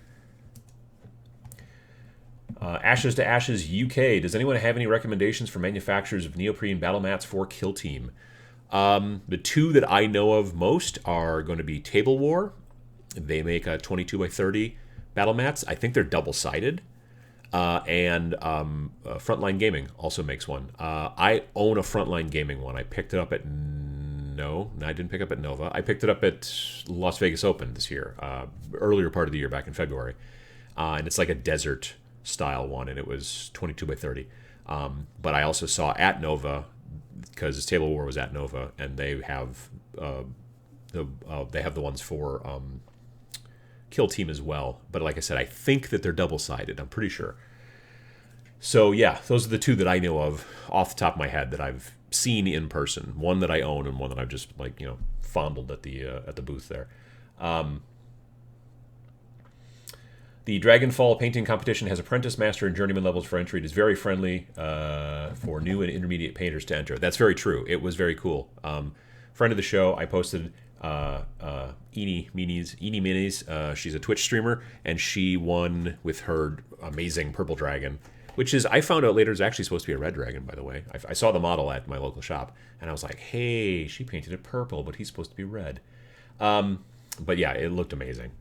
Like his mouth is open, and there was a lot of saliva that was going on inside there, and I don't know how she did that. It was amazing. On the dragon. I mean, I know how I get saliva, I guess. Hey, it's J-Tick. J-Tick says, have you messed with Malifaux 3rd Edition at all? I was eyeing it up this weekend. I haven't. I mean, I've seen it. I've seen the books around it the last couple of conventions I've had, but I have not actually bought a copy of the book yet, so I don't know much about it. But I should probably look into it, I think, because I got models, Andreas says, have you seen the Plastic Wizards? Females are coming soon. Have I seen the Plastic Wizards? Yes, I have seen the Plastic Wizards. I picked these guys. I actually ordered on like Amazon or something, and I didn't know that they were coming out. And then all of a sudden, I saw them someplace, and I was like, "Well, crap! I should order some of those." And then I just realized that the box was over there. So, yes, the Wizards are also very cool. And again, you're getting 20. Wait, no, you're not. You're only getting 8. Why are you only getting 8? Well, that's weird.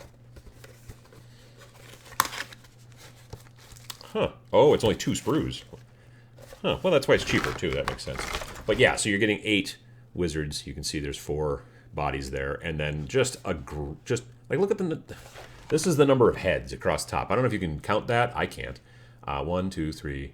One's missing. 4, 5, 6, 7, 8, 9, 10, 11, 12, 13, 14, 15, 16, 17, 18, 19, 20. So there's 20 different heads to choose from. So, like, customization is key with these Frostgrave minis. So that's very cool. I dig that. Donald Kelly says, I've got a copy of Thud and Blunder. It seems like a dream for the I want to monkey around with the rule set players. I think that's... Yeah, I should have picked that up. I'll have to go online and see if I can find it someplace. Uncle Adam, I've seen a few Friday videos where you state you're a hobby hero, not a... I can't remember the other option you said. What is a hobby hero by your definition? Well, I'm not a competitive player. So I generally have a tendency to spend more time and more energy thinking about the building and the painting and making a cool looking squad, unit, army, whatever, than I do list building and making sure I have the optimal build and the most. And there's nothing wrong with that. I'm not saying that the people who like to play competitively are wrong. I'm saying I generally focus more on the making the guys look cool. Like I was talking earlier about my Chaos Soup army for Age of Sigmar. It is not effective. It's not useful. Like, it's not a great list. It's just a weird mixture of stuff that I think is cool. Like, I've got some Slaves to Darkness in there. I've got the Varangard. I've got some Putrid Blight King type folks in there. I've got some Chaos, Skaven. Like, they're all under the Chaos keyword, so I can put them all into the army. I don't get any of the allegiance bonuses because it's just a mess in there. But I don't care because they're a lot of fun. I love the idea in my head of just like, well, like there's like this one leader who is charismatic enough or whatever, or scary enough that brought all these weird chuckleheads together into this battle, and they're all on one team. That's one of the things I like about Chaos, is that, and you get it with orcs too, is like, the reason this group of orcs came together is because one orc basically made them do it. You know what I mean? And it's the same with Chaos warbands. Like, there's no official, like, oh, you're going to be demoted if you don't follow your Chaos Commander. No, you're going to be killed if you don't follow your Chaos Commander. Like, if the good guys are having a specific structure and there's reasons that there are recruits, or you're brought into service if you're in the Imperial Guard and all that kind of stuff. But in Chaos, it's like you're following this one character because otherwise they will kill you, or you'll just be dead alone on this rock because they're going to take off without you, or whatever the deal is, And it's the same in the fantasy stuff too. So that's why I kind of like that stuff. But I'm not ever going, well, it's, this model is overcosted, and so it's not efficient. I don't generally ever think that way. So that's why it's more of a hobby hero thing. I like to have the fun doing it. And like I said earlier, I have a tendency to spend more time painting than playing. And that's kind of the way that works. Country Gaming of ND asks, did you support Reaper Bones 5 Kickstarter? I did not. When the first Reaper Bones Kickstarter came out, I was like feverishly looking at it and just like and trying to decide whether I should pull the trigger. This was years and years and years ago. And I because there were like 8 models out of 375,000 models in that damn collection, where I was like, I really want these 8 models, and like, I know what I'll do, I'll buy it. And then all the models I don't want, I'll put on eBay and I'll make my money back, maybe even more. And then just before I bought it, I thought, or everyone else will have that same idea, and then none of these will ever move. So why don't I just wait till the damn thing comes out, and then I'll just buy the models that I want, which is what I did, and it was smart. The Reaper Bones Kickstarters are amazing deals, but then you just end up with this giant pile of models. This is, again, my opinion. I would then end up with a giant pile of models and not know what to do with them. So I like some of the Reaper Bones stuff, and I've bought some of the Reaper Bones stuff. I've bought some of the WizKids models too. I buy a lot of models. But I don't generally want to do a Kickstarter where I get so many models that I'm just like, now what do I do? Like, where do I even put them? You know what I mean? So it may be a great deal, but if I don't want all the models in there, like I said, deciding I'm going to put them on eBay then and shift them and I'll make my money back, well, that's what everyone else is thinking too. So, good luck with that.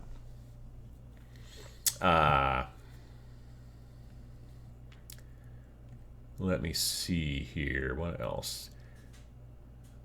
Greg says, do you get nervous about trying new tools and techniques? I picked up my airbrush this week and I'm still timid about diving in. Straight up, find some stuff you don't care about and play with that. I mean, plastic spoons, honestly. Prime some plastic spoons, and then take a plastic spoon and then prime it whatever color, and then just try to practice. Oh, camera's locked up. Just try to practice with your airbrush to get fades, like good gradients, and just do that. And then you don't care if you screw it up because it's a plastic spoon. You know what I mean? So, hello. There we go. So, yeah, in that situation, you're just basically just trying stuff out.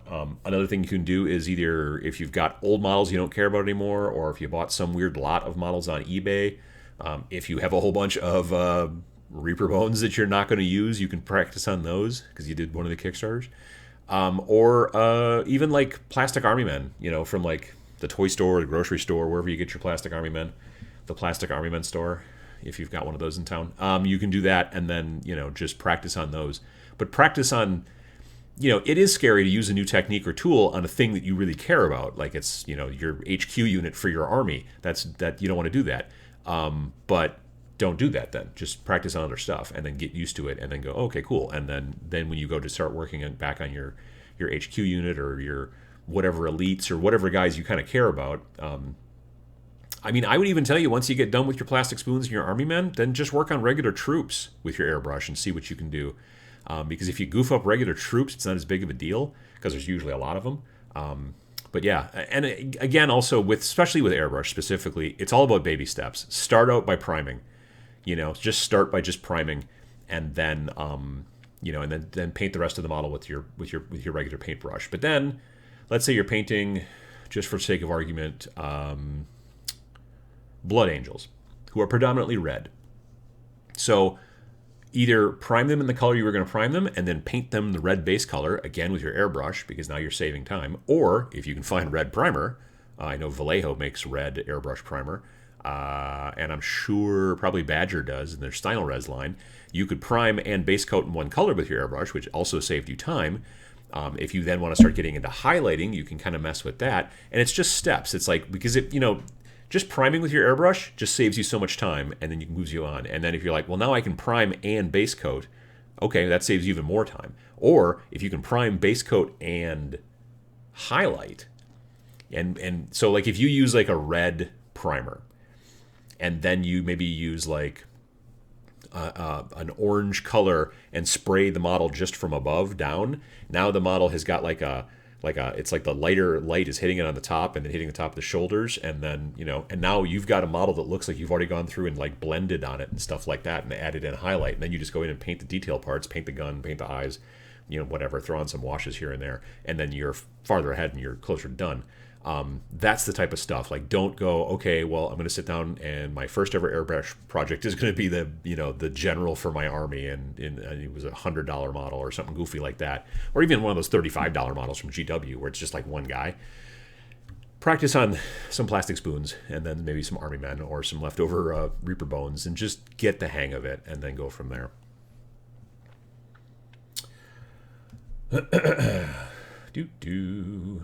What else? The Animaster says, I got these cheap third-hand Warhammer minis exactly for practice. They're meant for trying out new techniques because I will never field them, and I don't mind if they melt in the process. So there you go. See, same type of thing. That makes a lot of work. Reaper needs a Bones line where they just make cheaper dungeon tiles. That's a Kickstarter that I think we could all get behind. Interesting fact, Bones is not doing that, but WizKids is. WizKids is producing dungeon tiles, and there's, I think, 2 sets. There's like a $50 set and a $100 set, and I don't remember if they're pre-painted or not. I know they're made out of plastic, and they're dungeon tiles, and they have made an adapter so you can use them with other like 3D printed ones that are becoming very popular and stuff like that, but WizKids is coming out with a dungeon tile set that you can buy. It's not out yet, but I know I saw a news release about it, and there's 2 sets. There's I think there's sets called Warlock, like because you lock them together with little pins. I think it's called. So do a Google search for WizKids Warlock, which probably will work. But yeah, they are coming out with a dungeon tile set. The Animaster says, "What the heck is that thing? The GW painting stick?" As far as I can tell, the GW painting stick is the same thing. I did a video about painting sticks a long time ago. I can't chow to it, but you could look it up.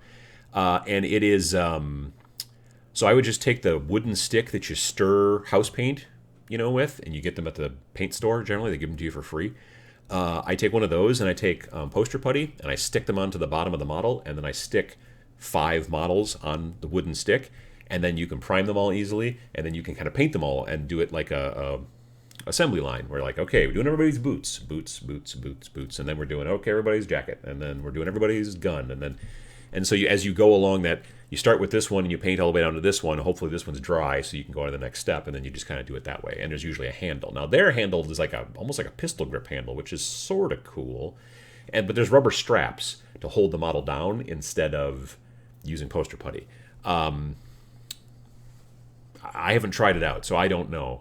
They're also making a red painting handle, which I don't think it makes you paint faster. Otherwise, I couldn't see any difference. I think it's just red. And they also are going to be soon coming out with basically like a little thing that you can put washes in so they don't get spilled all the time. Okay, cool. I mean, lots of people have been 3D printing those. I guess that's a thing. But yeah, it's just, I don't know if it's just like stocking stuffers for Christmas. Maybe that's what's going on. I don't know. But yeah, so it's interesting. But that I did see that painting stick, but I'm pretty sure that's what it is. It's basically just replacing the idea that I talked about. It's not my idea, I don't think, but it was just one of those wooden painting stir stick things for house paint, and then 4 or 5 models or whatever just stuck on with poster putty. And then it just allows you to get through. Like I did all my goat people that way, because then you're just like cranking through them quicker. I got to be honest, these days I have a tendency instead now just to use painting handles from GW, because I own probably 10 of them, maybe more. It's one of those things where you go into the shop and then you're there for a while or whatever, and you're like, oh, I should buy something before I leave because I've been here all day or whatever the deal is, and you go, well, I'll buy another painting handle, and they're like $8, so it's not that big of a deal. But they build up, which is nice when you're painting a bunch of models, but still, I have a lot of painting handles now. Let's see here. Sheldon says, I tried your idea about keeping the airbrush wet in the jewelry cleaner and found out that when you use the airbrush again, it starts bubbling all the liquid out of the button. Well, that doesn't sound right. Mine never does that. That's weird. Are you sure that the trigger thing's in there right? Yeah, that's very odd. Is it? I guess it depends also on what kind of airbrush it is, too. Generally, I've not had that trouble, and I've been keeping my airbrush in fluid in my ultrasonic cleaner for, I'll bet, at least 5 years now. How long have I had that airbrush? Maybe even longer. It spends most of its time, the vast majority of its time it spends underwater, and I have not had that trouble myself, so that's a good question.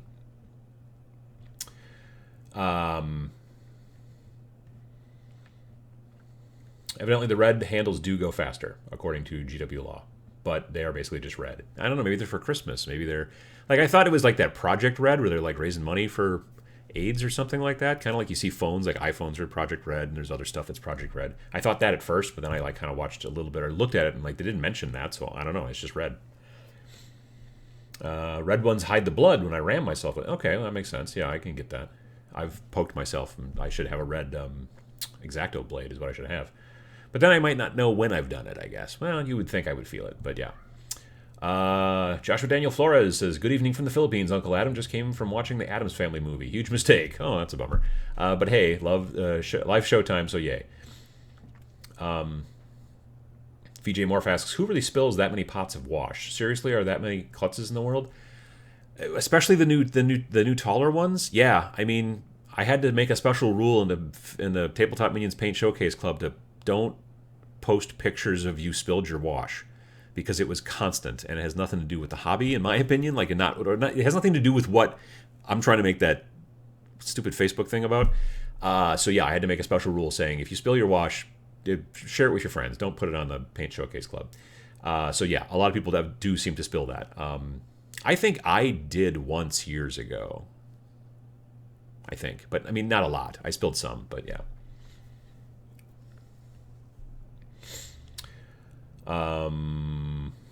Bottle holders would be considered useful, even though you can usually make them out of your own trash. Well, yeah, I mean, if you're fancy, you use trash. Adron made one out of Lego. That makes sense. I can see doing that. And like I said, I know, like, Mac the Maker, who's a friend of the show, lives out in Arizona now, moved from Illinois to Arizona. He has a 3D printed one that not only you put the pot in there, and not only that, but it has like a thing that sticks up in the back. So you know how like on some GW pots, they always seem to want to try to half close again. Like it's really hard to keep them straight. He's got a pot holder that you can, and then it will hold back the lid, so you can actually keep it open a little bit easier. That's kind of a neat thing. I think he calls it a shark fin or something like that. It's probably on his website. John says that my experience is that when an airbrush bubbles, it's when something isn't tightened properly. I could see that too. Or, I mean, if something's clogged and it's back pressuring. Yeah, that's a good question. Rolling Thunder says, underwater or under a cleaner? What fluid do you store your airbrush in? It's a mixture of distilled water and some Iowata airbrush cleaner. Probably more water than airbrush cleaner. But yeah, that's what I keep my, like right now down in the basement, my airbrush is sitting, well, not all of it. So like the main body of the airbrush, yes. The needle, no. All this stuff from like the trigger on back, like the trigger, the thing that screws in, the spring, and all that stuff's not in the water because paint doesn't touch those parts, so I don't really. But the main body of the airbrush and then the 3 pieces of nozzle at the front, all of those parts are all submerged pretty much all the time except when I'm using them. So yeah, that's why I have never yet in my life had a clogged airbrush. Paint can't dry in your airbrush if your airbrush is never dry. Huh? Right there. So yeah. Constant cleaning can create areas where there isn't a good seal, apparently. You will notice this when your spray doesn't appear as strong as it should be. I've not had that trouble. Let's see here. I 3D printed a bottle holder for the GW paints. Yeah, there's a lot of people that have been doing that. I mean, that's, but there's a lot of people that don't own 3D printers either. So, maybe that's part of why they're doing it. Honestly, like, GW made this cup for your water. Like that gray one that's kind of got the sloped sides and all that kind of stuff. And when I first saw it, it's like an $8 cup for your water. And I was like, you got to be kidding me. They made a paint cup? Like, really? But it's actually quite useful. So here's the deal. Number one, like I said, the sides are sloped. It's wider on the bottom than it is on the top. Much harder to knock over because most cups are not like that. You know what I mean? Like, it's easier to knock this over, but those cups, if you've seen them, the gray ones, they flare out on the bottom, so it's way harder, in my opinion, to knock them over. Secondly, on the very bottom of the cup, there are ridges, so when you put your brush in there, like, don't push down, but if you sort of swish back and forth, you'd be moving the bristles across those ridges on the bottom that can help get more of the paint out, and I like that. Again, do not push down hard because it's not good. On the back side of the inside of it, there are these little channels that go up that are way narrower than this. This is not to scale, but they narrow as they go up. And so if you draw your brush up the back of them and you get it into one of those channels, you're actually pointing the tip as you pull it up out of the fluid. And then what's the last cool thing? Oh, and then on so the rim of the top towards the close part to you, because the ridges that I'm talking about where you draw stuff up is in the back side of the inside of the cup. But if you've got that pointed away from you so you can use that part, then the part that's close to you, there's like a notch on 2 sides of the front of the ring, and that's a good place to just set your brush in there. So you've got a nice place to set your brush where it won't roll. You've got these ridges in the back to help you point your tip. There's ridges in the bottom to help you get extra paint off, and in the bottom of the overall cup is flared, so it's harder to tip over. And so I was like, when I looked at all those features, I'm like, that's actually pretty good. And I bought one, and I like it. I use it all the time. So, that painting stick with the straps and the handle, I don't know if that's going to be for me, but I know a lot of people have kind of made fun of the painting handles that they sell when they first came out. Like, I've been using for years paint pots with a piece of poster putty.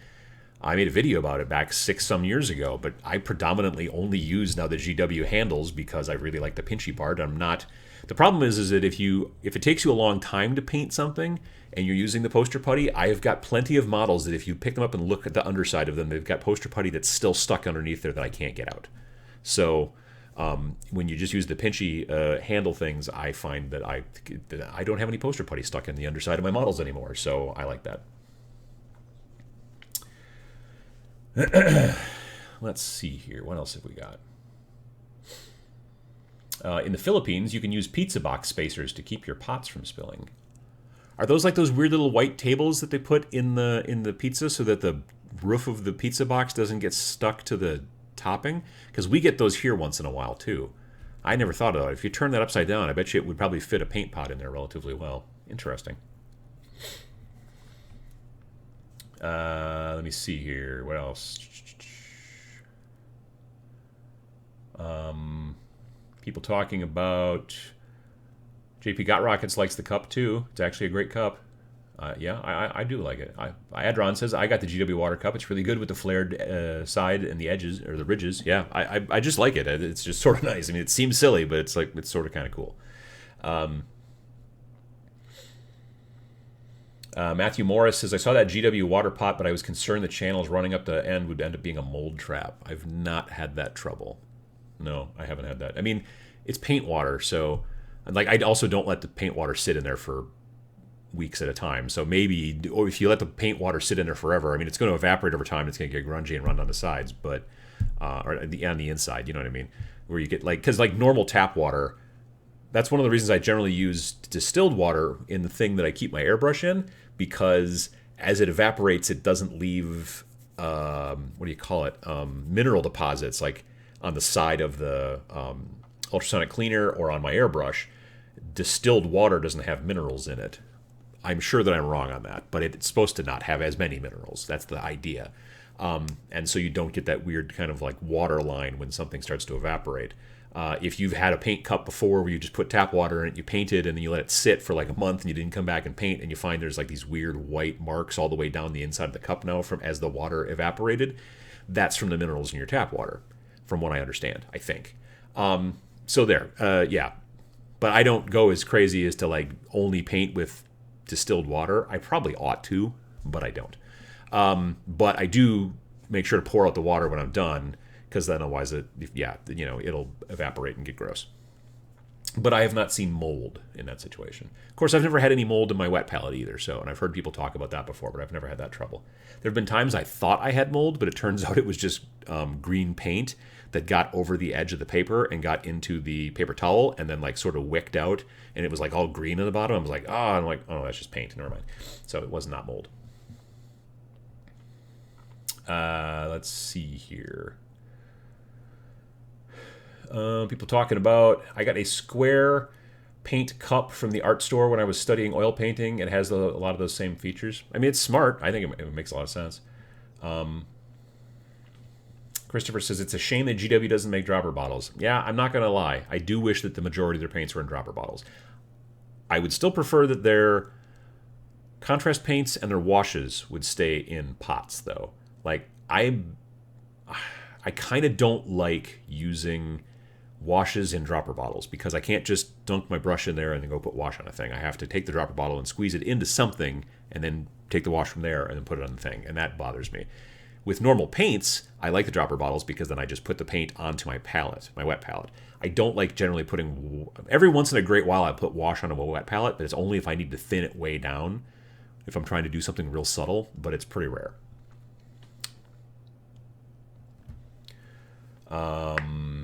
Frederick says, today's plan, work on my backlog. Anyone else? Actually, this afternoon after I get back from lunch at my in-laws and stuff, my plan is to... I've got a bunch of hobby stuff I'm going to be working on in the basement. My wife will be watching football, and I will not, because I'm not a big sports fan. So, yeah, I'll be doing a bunch of painting. Actually, I'll probably be doing building to start. I'm going to start building... So I'm going to probably start building some Rebels for Star Wars Legion, but I also have some terrain out in the garage that's been primed. I might do some airbrush on some Kill Team terrain, because it's been primed and sitting in the garage for like a week. So I might start doing some base coating with my airbrush on that stuff. That'll be fun. Someone asked about the cello. Yes, Nick Raimondo is out on a gig. My wife and he are at her uncle is a choir director at a church a couple towns over, and so he was like, hey, can you come and play in this special thing? And so she's at the thing. So yeah. Kelly says, Uncle Adam, does distilled water taste difference to brush liquors? That I don't know. I've never been a brush liquor, and I've never actually drunk distilled water. Are you supposed to? Maybe. I don't really know, actually. I mean, I guess you could. Let's see here. Coley says, few drops of rubbing alcohol will cure wet palette mold. At least it has for me. Interesting. I've not heard about that before. I've heard someone say that if you put a penny into your wet palette, that will get rid of mold. Is it the copper? I don't know. That's a good question. I know that by accident, my friend Mike and I, when we were kids, killed a whole bunch of his fish in his fish tank because we wanted to put this plastic car in the fish tank to look like it had like sunk, like it had driven off of a bridge or something, and it sunk to the bottom. And so, but we kept trying to put the plastic car in there in this fish tank, and it kept floating. So we were like, well, what can we hold it down with? So we held it down with a bunch of pennies, and then most of the fish died. So that was not what we wanted to do. It was very sad. But it turns out pennies and fish don't go well together, I guess. So just FYI there. But evidently pennies and mold also don't go well together, which is a benefit in that situation if you don't want mold. If you're trying to grow mold, well, then don't use pennies. I mean, I don't know what else I can say about it. The only time I ever saw mold before switching to distilled water is when I moved. I had not touched my palette, wet palette, for quite some time. User error, really. Yeah, I can see that. King Bread says I only paint with distilled water because I live in Indiana and all our tap water is super heavy due to all the limestone. I mean, I should probably paint with. I should probably give that a try. Yeah, I have a jug of distilled water in my airbrush room that I use for, like I said, for the water that I keep my airbrush in. I should probably get another jug and keep it up by my paint stuff. When you prime, do you prime the model with the GW handle? Yes, which is why my GW handles are all kind of currently whitish because of all of the stormtroopers. But yeah, I do generally do that. John Ashley Smith says, "What's red and smells like green paint?" Green paint. But I don't get that joke. Let's see here. Greg Peterson, working on my Kill Team starter set now. Took the plunge as the next step up from Underworlds. I mean, it's a very different game, because Underworlds is fantasy and Kill Team is sci-fi. But I think it's a great game, to get into. I really like Kill Team a lot. And if you're interested in more of a sci-fi thing, or you just want to kind of spread your wings a bit or whatever, yeah, it's a lot of fun. I really like Kill Team a lot. It's probably the game I play the most right now, easily. Kung Pao says that you drop a penny in the bottom of the wet palette and the copper kills the mold. See, there you go. King Bread says that distilled water tastes bad. I wonder why that is. But you can drink it. Tastes boring. There's very little flavor. You should put some Kool-Aid in it. Maybe that'll help. Zap says, I use hydrogen peroxide, a capful every so often in my wet palette and never a smell. See, I've never had a smell in mine either. But then again, I also don't, I paint for a while and then I get rid of the parchment paper and I get rid of, because I don't use a sponge. That could be part of it too. I don't use a sponge, I use paper towel, which I then throw away and then put in a new paper towel, put in a new piece of paper, water, and I don't do it every week, but I do it every couple of weeks, so maybe that's why I don't get mold. Grimlock Steve says, so fish are mold. So if pennies kill mold and pennies kill fish, then by the transitive property, fish are made out of mold. It sounds sound. I'm pretty sure you're right. Yeah. Should you soak your wet palette or keep it damp? That's a personal preference thing. Like Sam, when I watch him, his wet palette is crazy. So he uses one of the big kind of Masterson ones. They're like white plastic, and they're really more for art supply folks as opposed to miniature folks. It's made by the company that makes stuff for people who are like fine art painter people. And it's big. I want to say it's probably 14 inches by, I don't know, 9 or so, like that. And but the thing is, when he puts in paper, he puts in a smaller piece of paper. At least he used to. I haven't seen just recently, but so it'd be like sponge all the way around, and then it's like a 9 by 14 sponge or whatever. But then that comes with it. But then the piece of paper is just like Reynolds parchment paper, baking paper, and he makes it smaller. It's maybe only 5 by 7. So there's a lot of extra space around there, and I've noticed that it looks like there's a lot of water in there. I don't keep mine as wet, but different people have different kind of opinions on how to do that. Yesterday when I was at Gamehole Con in Madison, I was talking to James Wapple and his wife Kathy, and they were both sitting there painting because there was like a big paint and take area, and James and Kathy were hanging out there, and they kind of help run it. I think they've been there the last couple of years that I've been there, and they both had their wet palette set up, and I was just kind of keeping an eye on how they they both do things a little differently that way. Everybody kind of does their wet palette differently. It becomes down to personal preference, I think. Frankie Lee Bailey says, yes, 91% isopropyl alcohol will kill mold on a wet palette. Just needs a few sprays from a squirt bottle. 99 works well too, but more expensive. Yeah, I can make sense. I like that. Osar says, you're not supposed to drink distilled waters. It doesn't have minerals in it and will pull them from your cells. Well, that sounds bad. I don't want that. Nick Carroll says there's no fluoride or chlorine in distilled water, so it tastes a little flat, but somehow smoother. Interesting. Eric Honecker says, I steal water from my dehumidifier for painting. It's clean enough for painting, but not for my CPAP. Oh yeah. I mean, technically, water that comes out of your dehumidifier, if you've got one of those, is kind of like distilled, really. Like, it's being pulled from the air, so it doesn't have fluoride and chlorine and and all that stuff in it. That's interesting. Mine, we have a dehumidifier, it just runs down to the drain, so I can't really do that. But I could if I wanted to, but then because when I was a kid, my parents had a dehumidifier in the basement, and when I was a little kid, it was my job to empty the tank because we didn't have a drain in the basement. So it would run for a while, and then it would fill up the tank and then stop, and then I'd have to go downstairs and get the tank and then hump it up the stairs and go to the backyard and dump it in the backyard, and then go back downstairs and put it back in there and let it run. And now, being a homeowner and having a dehumidifier that just has a hose that goes to a drain, I like that a lot better. I'll probably just buy distilled water instead of trying to figure out a way to like steal it from my dehumidifier. But that's a good idea, though. If you've got a dehumidifier with a tank, you can use that stuff for your paint. There you go. Let's see here. What else have we got? Sheldon Steer asks, are you excited for the Kill Team Annual? I'm interested in finding out about it. I don't know very much about it at all, but I am interested in finding out, like, and seeing what they come out with. So there's that. And from what I understand, it's kind of like a chapter approved, but it's aimed directly towards Kill Team stuff. So I'm interested in that. I could be wrong on that, too. I swear I read something. I think it was on Reddit, but yeah.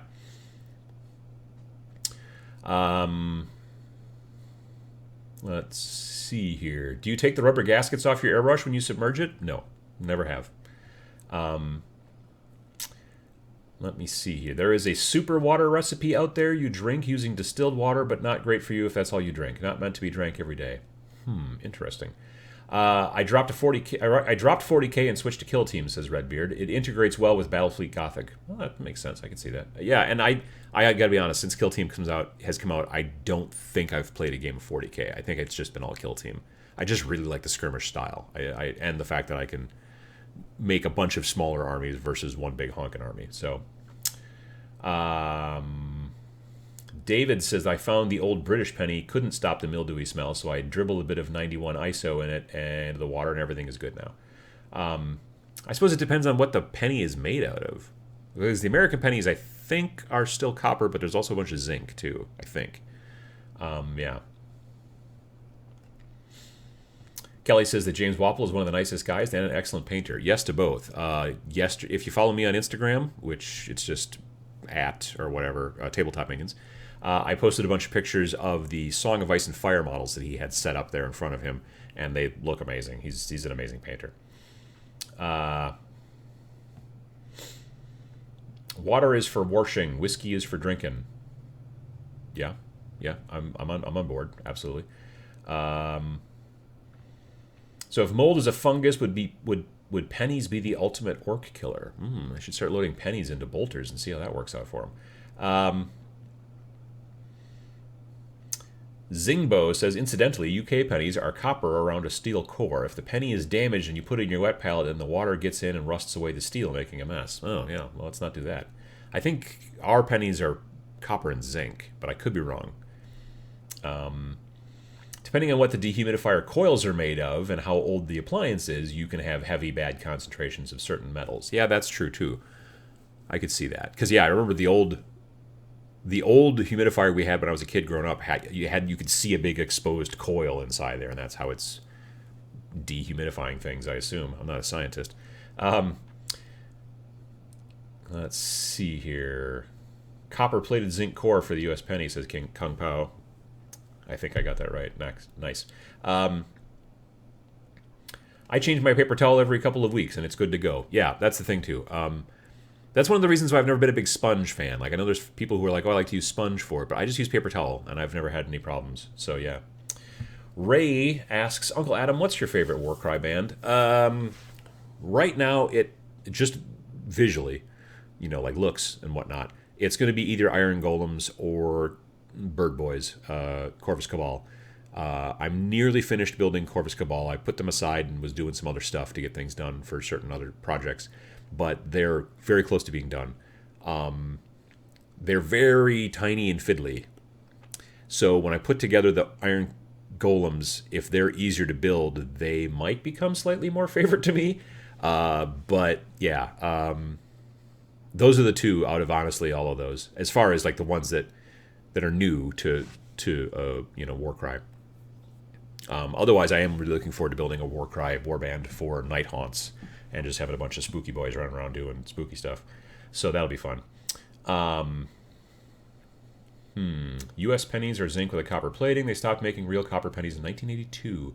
My dad used to be super into coins, so he would have known that, I think. John Ashley Smith says that pennies have been discontinued in Canada. I don't miss them. Yeah, I don't think I would miss them here, although I'm kind of superstitious about only really one thing, and it's that whole find a penny, pick it up, and all that day you'll have good luck. So when I see pennies on the ground, I pick them up. So if there was no more pennies anymore, I don't know, maybe my luck would run out. I'd hope not. David Moffat misses the days when pennies were worth something in Canada, so, you know, it's two sides to every coin. Yeah, did that autumn just accidentally. That was, yes. Let me see here. I use the top of those plastic Chinese food containers with a paper towel and my parchment paper for my wet palette. Like, yeah, I'm kind of a fan of using, like, normal stuff for wet palette. I mean, you can buy, you know, like Sam's got one of those Mastersons, and a couple, you know, Red Grass makes one, and I know Army Painter is making a wet palette, which, you know, there's benefits and whatever, but I do still generally sort of just stick with my, like, cheap Gladware Tupperware kind of sandwich container one, and it works just fine for me. But I don't travel while painting or paint while traveling. So that's, yeah, because that would be a little bit harder than some of those other ones, just because it's thicker, like it's taller. So like I know that the Army Painter one is thinner, so you could slide that into a backpack. I mean, you'd need to clean it out. You don't want to have any water in there, because first of all, if there was water and paint in there and you threw it in your backpack, it would all slosh around and make a mess, which would be useless. Also, it's not, I don't know that they're particularly watertight either, so like it would just leak all over the inside of your backpack or whatever. So, but if you just cleaned it out, put the strap on there so it doesn't fall out, yeah, you can definitely carry it around.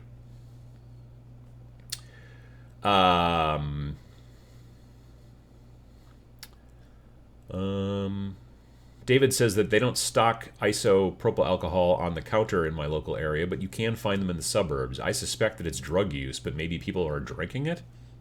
That sounds bad. I'm pretty sure you're not supposed to do that, but it could be. Yeah, it could be. Or it could be used in making meth or something. I don't know. That's a good question. I'm pretty sure that if the U.S. discontinued pennies today, we'd still be finding random lost pennies for the rest of our lifetimes. That's probably true. That's a good point. Alex says I use pennies as model bases for my Reaper Bones. I've used nickels before as weights. Like if I've got a real top-heavy miniature, I will glue a nickel to the underside of the GW-style base. And it turns out that nickels cost a nickel. So they're actually, you know, pretty reasonably priced. So yeah, and they work out pretty well for trying to keep a model from tipping over too much if it's too top-heavy. Let's see here. What else? Tupperware is more air/watertight, so in my opinion, better than many real wet palettes. You know, if you're going to keep it and not use it for a really long time, but you still want it to be wet when you pick it up again, then having it being air/watertight makes a lot of sense. But that's potentially where we're getting, some of us, not me, but some of us are getting mold problems. It's like, well, my wet palette's still wet after 3 months. That's great. And you're like, yeah, but now it's got like a culture. There's like a society living inside there. You don't want that. So yeah, that's a good question. I don't know. Red grass palette is not watertight, says the Animaster. I own a red grass palette, the bigger one, not the red one, but the big honkin' blue one. I have not used it yet. It was given to me at Nova in 2018, actually, when I was there.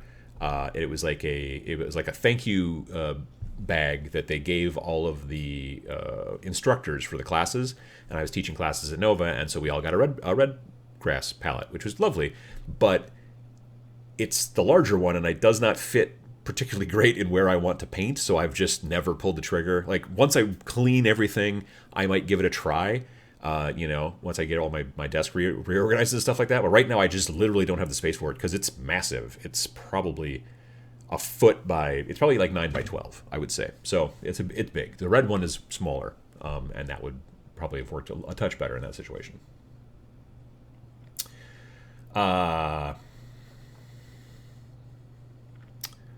Meth making with Uncle Adam. Well, I guess it's better than drinking Kool-Aid.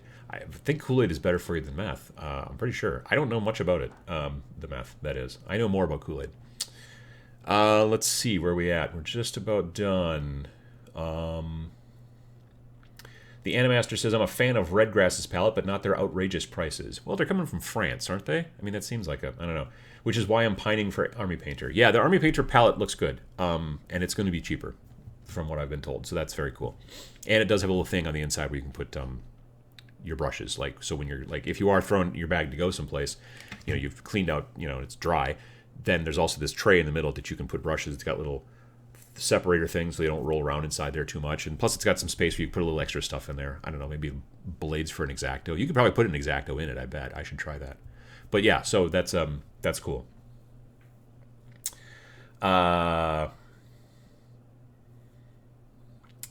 Let's see here. John Ashley Smith says you can still get actual lead fishing sinkers. They make great weights for minis as they can be easily formed with a hammer and pliers to fit inside most models and bases.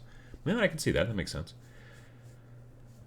Kilty O'Neill says a little Nurgle in your wet palette can be a good thing. I'm not sure. You know, the concept seems like a good idea, but I'm not sure. All right, well,